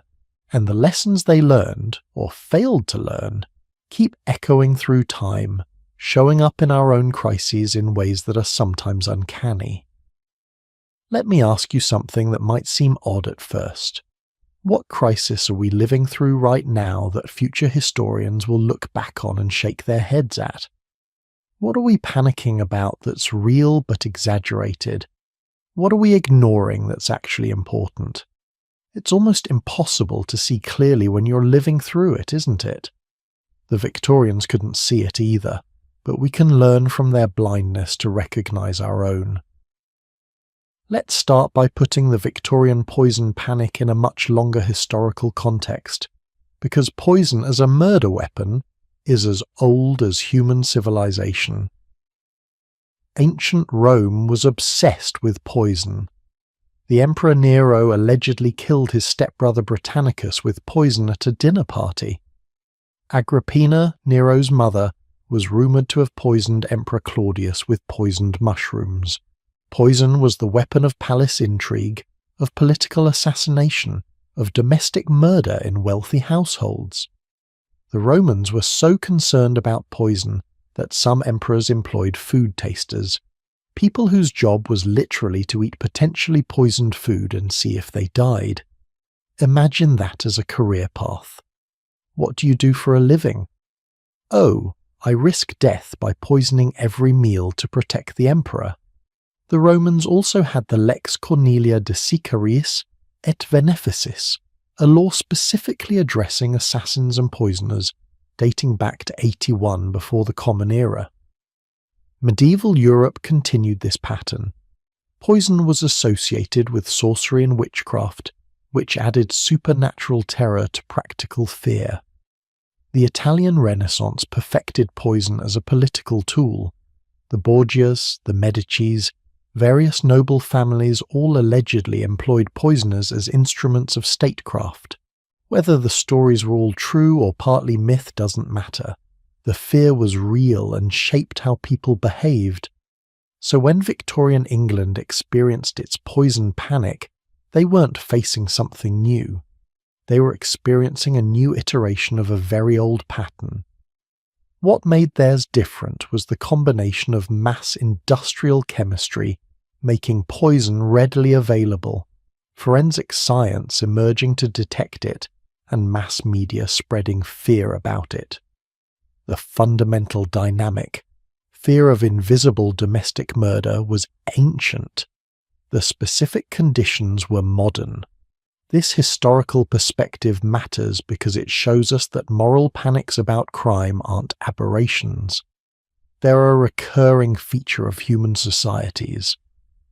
Every era finds something to panic about.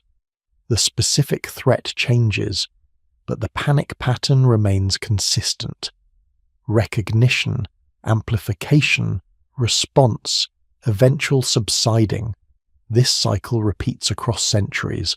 Now let's fast forward to the 20th century and look at how the lessons of the Victorian poison panic played out. Did subsequent generations learn from Victorian mistakes? Sometimes yes, sometimes no. Britain's next major serial poisoner after Mary Ann Cotton was Harold Shipman, who operated from the 1970s through the 1990s.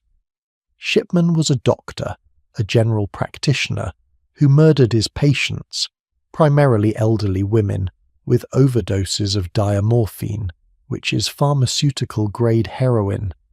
His victim count is estimated at around 260 people, possibly more, making him one of the most prolific serial killers in history.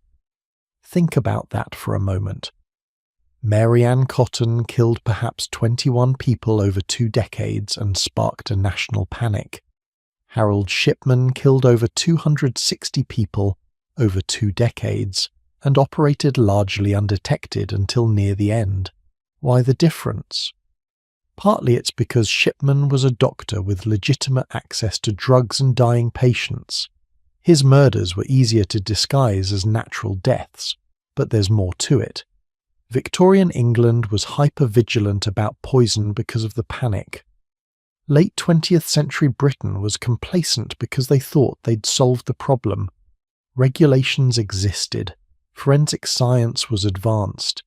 Nobody expected a doctor to be a serial killer. The system had evolved to catch Victorian-style poisoners, but was blind to new variations. This is a crucial lesson. Solutions designed for yesterday's problems don't necessarily catch tomorrow's criminals. Adaptive adversaries find new methods. The poison panic led to regulations that worked for their time, but those same regulations couldn't prevent Shipman's crimes because he operated within the medical system rather than outside it. The Shipman case also shows how medical authority creates blind spots.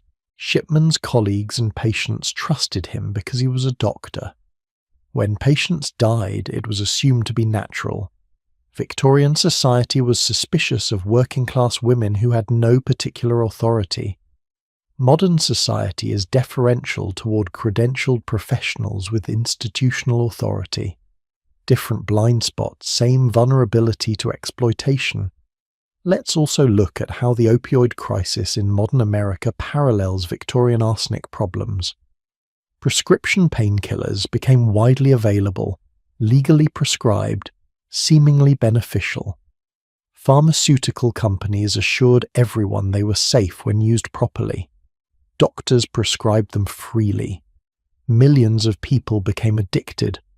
Tens of thousands died from overdoses, some accidental, some suicides, some somewhere in between. The patterns are remarkably similar to Victorian arsenic. A substance with legitimate uses becomes widely available. It's initially not recognized as dangerous. By the time society realizes there's a crisis, it's already killed thousands. Eventually regulations tighten, prescribing becomes more controlled, awareness increases. But the damage is done, and the response takes years while people keep dying.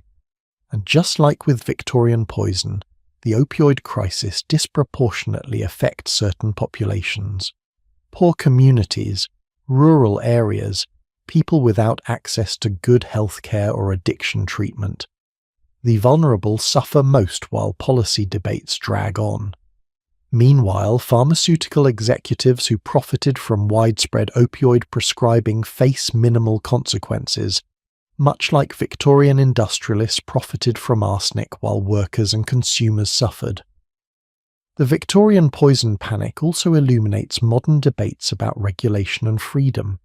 Remember those Victorian libertarians who opposed arsenic regulation because they feared government overreach. We have the same debates today about every substance and technology.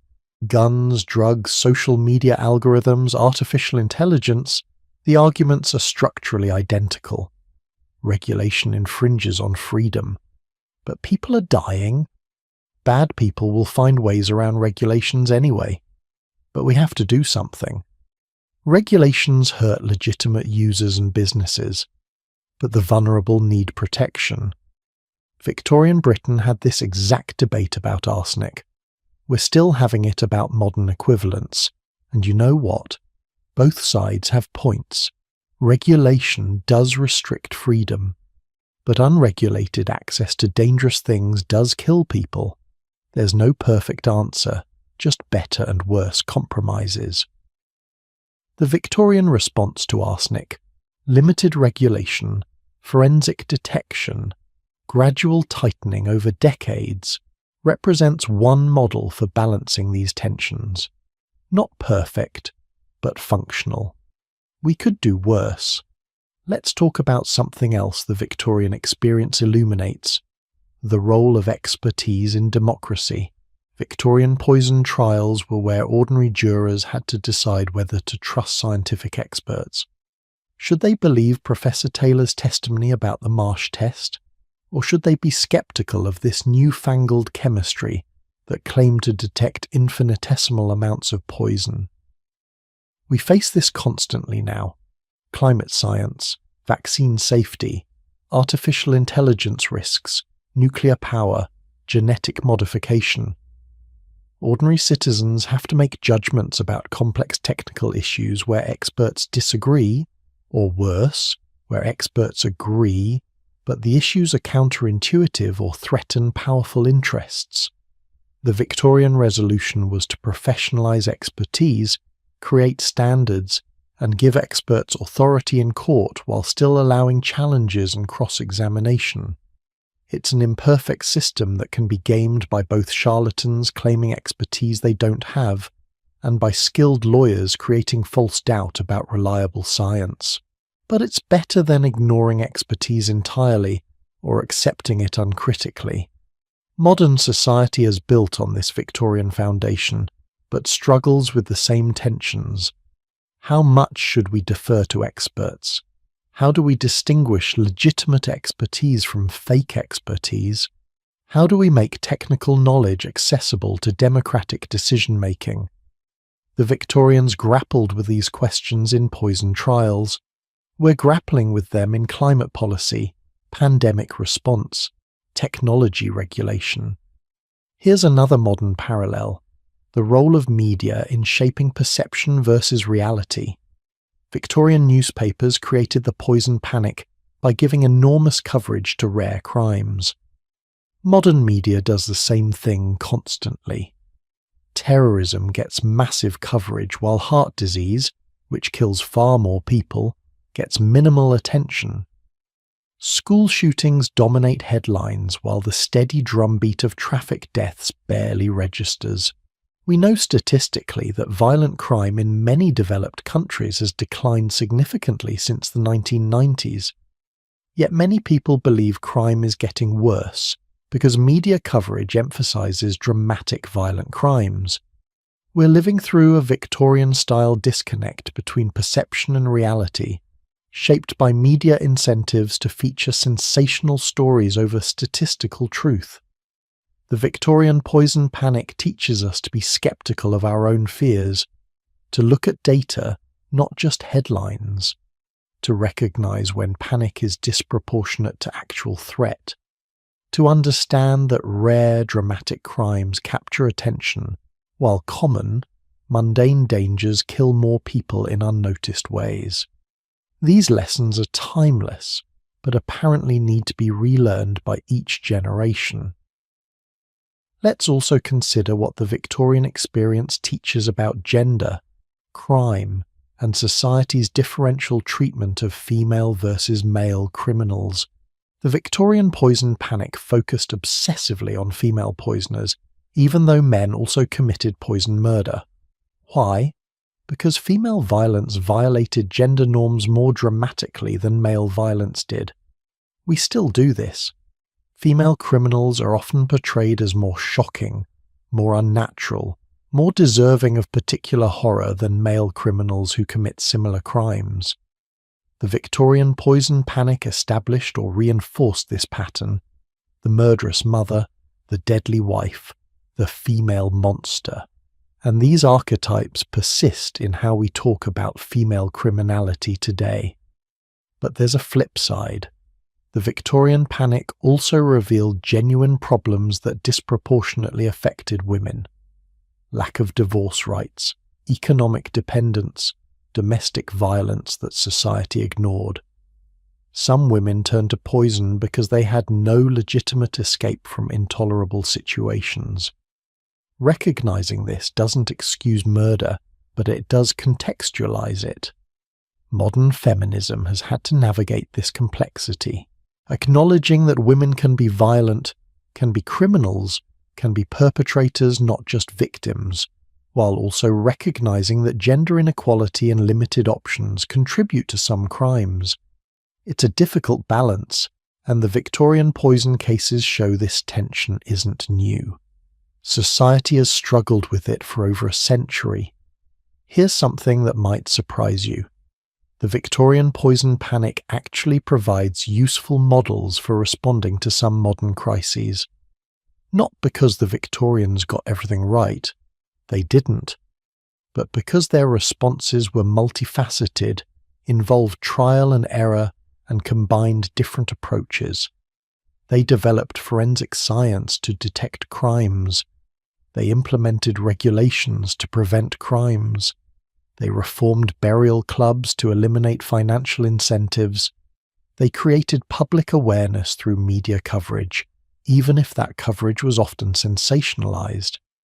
They prosecuted criminals using new legal frameworks for scientific evidence. They didn't just do one thing, they tried multiple interventions simultaneously. This comprehensive approach is instructive. Modern crises often get stuck in either-or thinking. Either regulate or don't. Either trust science or be skeptical. Either blame individuals or blame systems. The Victorian response to poison was messy and yes, and rather than either-or. Regulate and improve science and reform economic incentives, and prosecute criminals and educate the public. All of it together, imperfectly, gradually making things better. We could apply this to modern issues.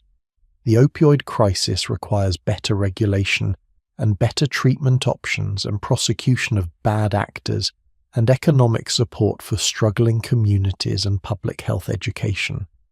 Not just one intervention, but multiple approaches working together.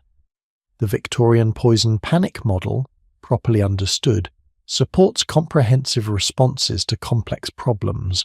Now let's talk about something uncomfortable.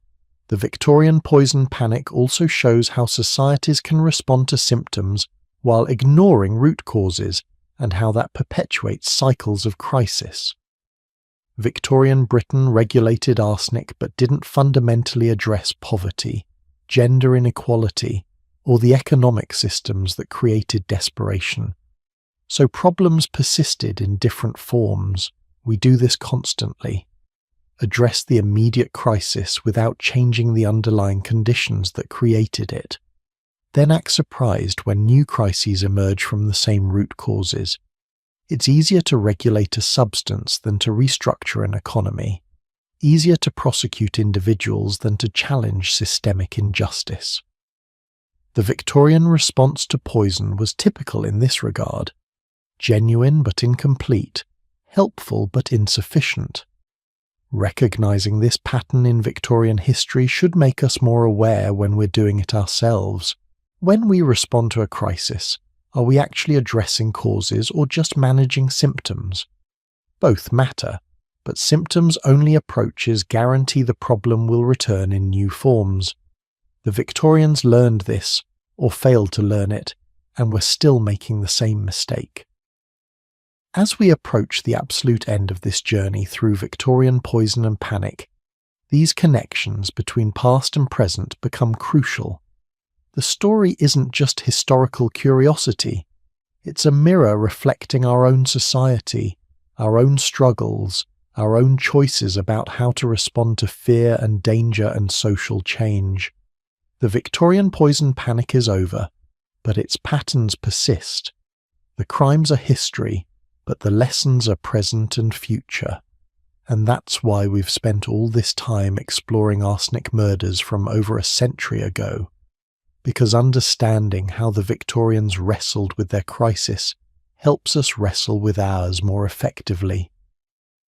One final section remains: the ultimate synthesis, the closing reflections, the last lessons to extract from this dark but fascinating chapter of history. We've covered so much ground together: science and crime, fear and reason, individual evil and systemic problems, Victorian society and modern parallels. Now it's time to bring it all together and ask the final question. What does the Victorian poison panic ultimately teach us about being human, about building just societies, about responding to crises with both compassion and rationality? That final answer is waiting.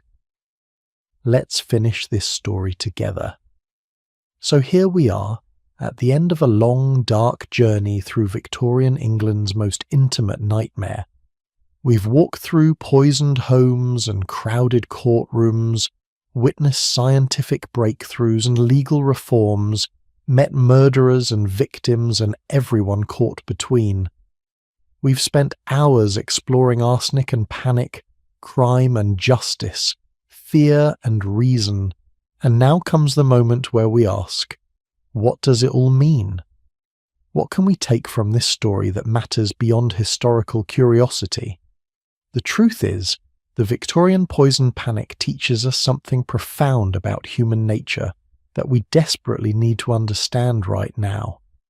It shows us that fear is often louder than facts, that perception matters more than statistics, that societies can convince themselves they face existential threats that are actually quite manageable. But it also shows us that real threats exist, that dismissing all fear as hysteria is as dangerous as surrendering to panic, that the challenge is navigating between paranoia and complacency. Let me share the most important insight from this entire story, the lesson that ties everything together.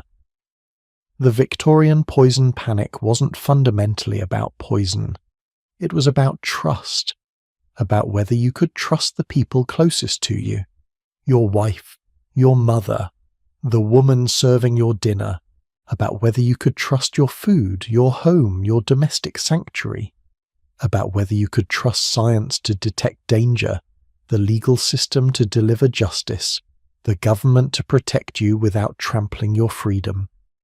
And here's what's so striking. We're dealing with exactly the same trust crisis today, just with different specifics. Can you trust what you read online?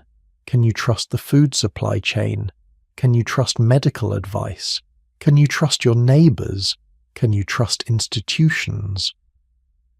The technology and threats have changed, but the fundamental anxiety about who and what to trust, that remains constant across centuries. The Victorian response to their trust crisis offers a blueprint, imperfect but instructive. They didn't choose between trust and suspicion. They built systems, forensic science, regulations, legal standards that allowed for verification. Don't just trust or distrust blindly. Create mechanisms to test, to verify, to hold accountable. Trust, but verify. It's a cliché now, but it was revolutionary in Victorian England. Think about what forensic toxicology really represented. It wasn't just a way to catch poisoners, it was a way to restore trust in a society where trust had broken down. When you could scientifically prove whether arsenic was present, you didn't have to rely on suspicion or accusation or rumour. You had evidence. Objective, testable, verifiable evidence. That's powerful not just for solving crimes, but for rebuilding social trust. We need this lesson now more than ever. In an age of misinformation, deep fakes, and polarized echo chambers, we need systems for verification, for testing claims, for distinguishing truth from falsehood. The Victorian development of forensic science as a trust-building mechanism is a model for how we might develop modern systems to verify information, test claims, and rebuild social trust in the digital age. But, and this is crucial, the Victorian experience also shows the limitations of technical solutions to social problems. You can develop all the forensic science in the world, but if poverty still drives people to desperation, if women still have no escape from abusive marriages, if economic systems still create impossible choices, the underlying problems persist. Science can catch criminals. It can't prevent the social conditions that create criminals. This is where Victorian England failed most clearly. They addressed the poison problem technologically and legally, but ignored the social and economic roots. And we're making the same mistake repeatedly. We develop technical fixes, better detection, stronger encryption, more surveillance, while avoiding harder questions about inequality, opportunity, mental health, social support systems. The complete lesson from the Victorian poison panic is that we need both. Technical solutions to manage immediate threats and social solutions to address root causes. Science and regulation and economic justice and expanded opportunity. Not either or, but yes and. The Victorians got halfway there. We can learn from both their successes and their failures. Let me tell you what I find most hopeful in this story. Victorian England faced what seemed like an overwhelming, unsolvable crisis. Poison was everywhere. Deaths were mounting. Fear was spreading. The problem seemed intractable. And yet through incremental efforts, imperfect regulations, developing science, gradual reform, they actually made things better. Not perfect, but better. The panic subsided. The deaths declined. Progress happened. This gives me hope for our current challenges. Climate change, political polarization, technological disruption. Whatever crises keep you up at night, they're not unsolvable. They're difficult, messy, requiring sustained effort and imperfect compromises. But the Victorian poison panic shows that societies can respond effectively to genuine threats without surrendering to panic, can implement regulations without destroying freedom, can develop new technologies and institutions that actually help. The key is patience with complexity. The Victorian response took decades. The Arsenic Act of 1851 was just the beginning. Forensic science kept improving through the century. Social conditions gradually changed. There was no single moment when the problem was solved, just gradual, uneven progress punctuated by setbacks and tragedies. We want immediate solutions to complex problems. We want the crisis to end cleanly, dramatically, completely. But that's not how it works. Progress is incremental, frustrating, incomplete. The Victorian poison panic teaches us to commit to the long game, to embrace messy progress, to keep working even when results aren't immediately obvious. And there's another lesson about resilience and perspective. The Victorians living through the poison panic thought they were in unprecedented times, facing unique challenges, watching their world fall apart. They couldn't see that they were actually making progress, building institutions and knowledge that would outlast the immediate crisis. They couldn't see the long arc bending toward improvement. We're in the same position. We can't see our own long arc clearly. We're too close to our problems, too immersed in current crises. But if history teaches us anything, it's that we're probably making more progress than we realize, and facing less unique challenges than we think. The fundamentals of human nature, social dynamics, moral panics, these remain remarkably consistent. Understanding the pattern helps us navigate our specific moment more effectively. Now, I want to acknowledge something we've touched on throughout but needs to be stated clearly. The Victorian poison panic hurt people beyond its direct victims. False accusations destroyed lives. Paranoia damaged relationships. Sensational media coverage traumatized communities. Regulations that helped some people hurt others. There's no clean story here where everything worked out for the best. Progress has casualties. Reforms create new problems even as they solve old ones. We have to hold this complexity rather than simplifying it. The Victorian response to poison was both necessary and flawed, both effective and insufficient, both progressive and maintaining of unjust structures. All of these things simultaneously. This moral complexity is uncomfortable but essential to understand. When we respond to our own crises, and we will repeatedly, we need to remember that our solutions will be imperfect, that they'll help some people while hurting others, that unintended consequences are inevitable. This doesn't mean we shouldn't act. It means we should act with humility, with willingness to adjust, with commitment to minimizing harm even as we try to do good. Let me circle back to where we started, all those hours ago. A mother serving dinner to her children. That image of domestic danger, of intimate betrayal, of home as a place of potential death rather than safety. This violated everything Victorians believed about family, domesticity, women's nature. The poison panic challenged fundamental assumptions about social order. And ultimately, Victorian society adapted. They didn't abandon the domestic ideal, but they adjusted it. They acknowledged that women could be criminals, that homes could be dangerous, that trust required verification. This adjustment was painful, incomplete, and reinforced some problematic assumptions while challenging others, but they adapted. Societies can change their fundamental stories about themselves when reality demands it. We're going through similar adaptations now. Fundamental stories about democracy, about truth, about community, about progress, all being challenged and revised in real time. It's disorienting and difficult. But the Victorian experience shows that societies can navigate these transitions, can emerge with new understandings that allow them to function despite changed circumstances.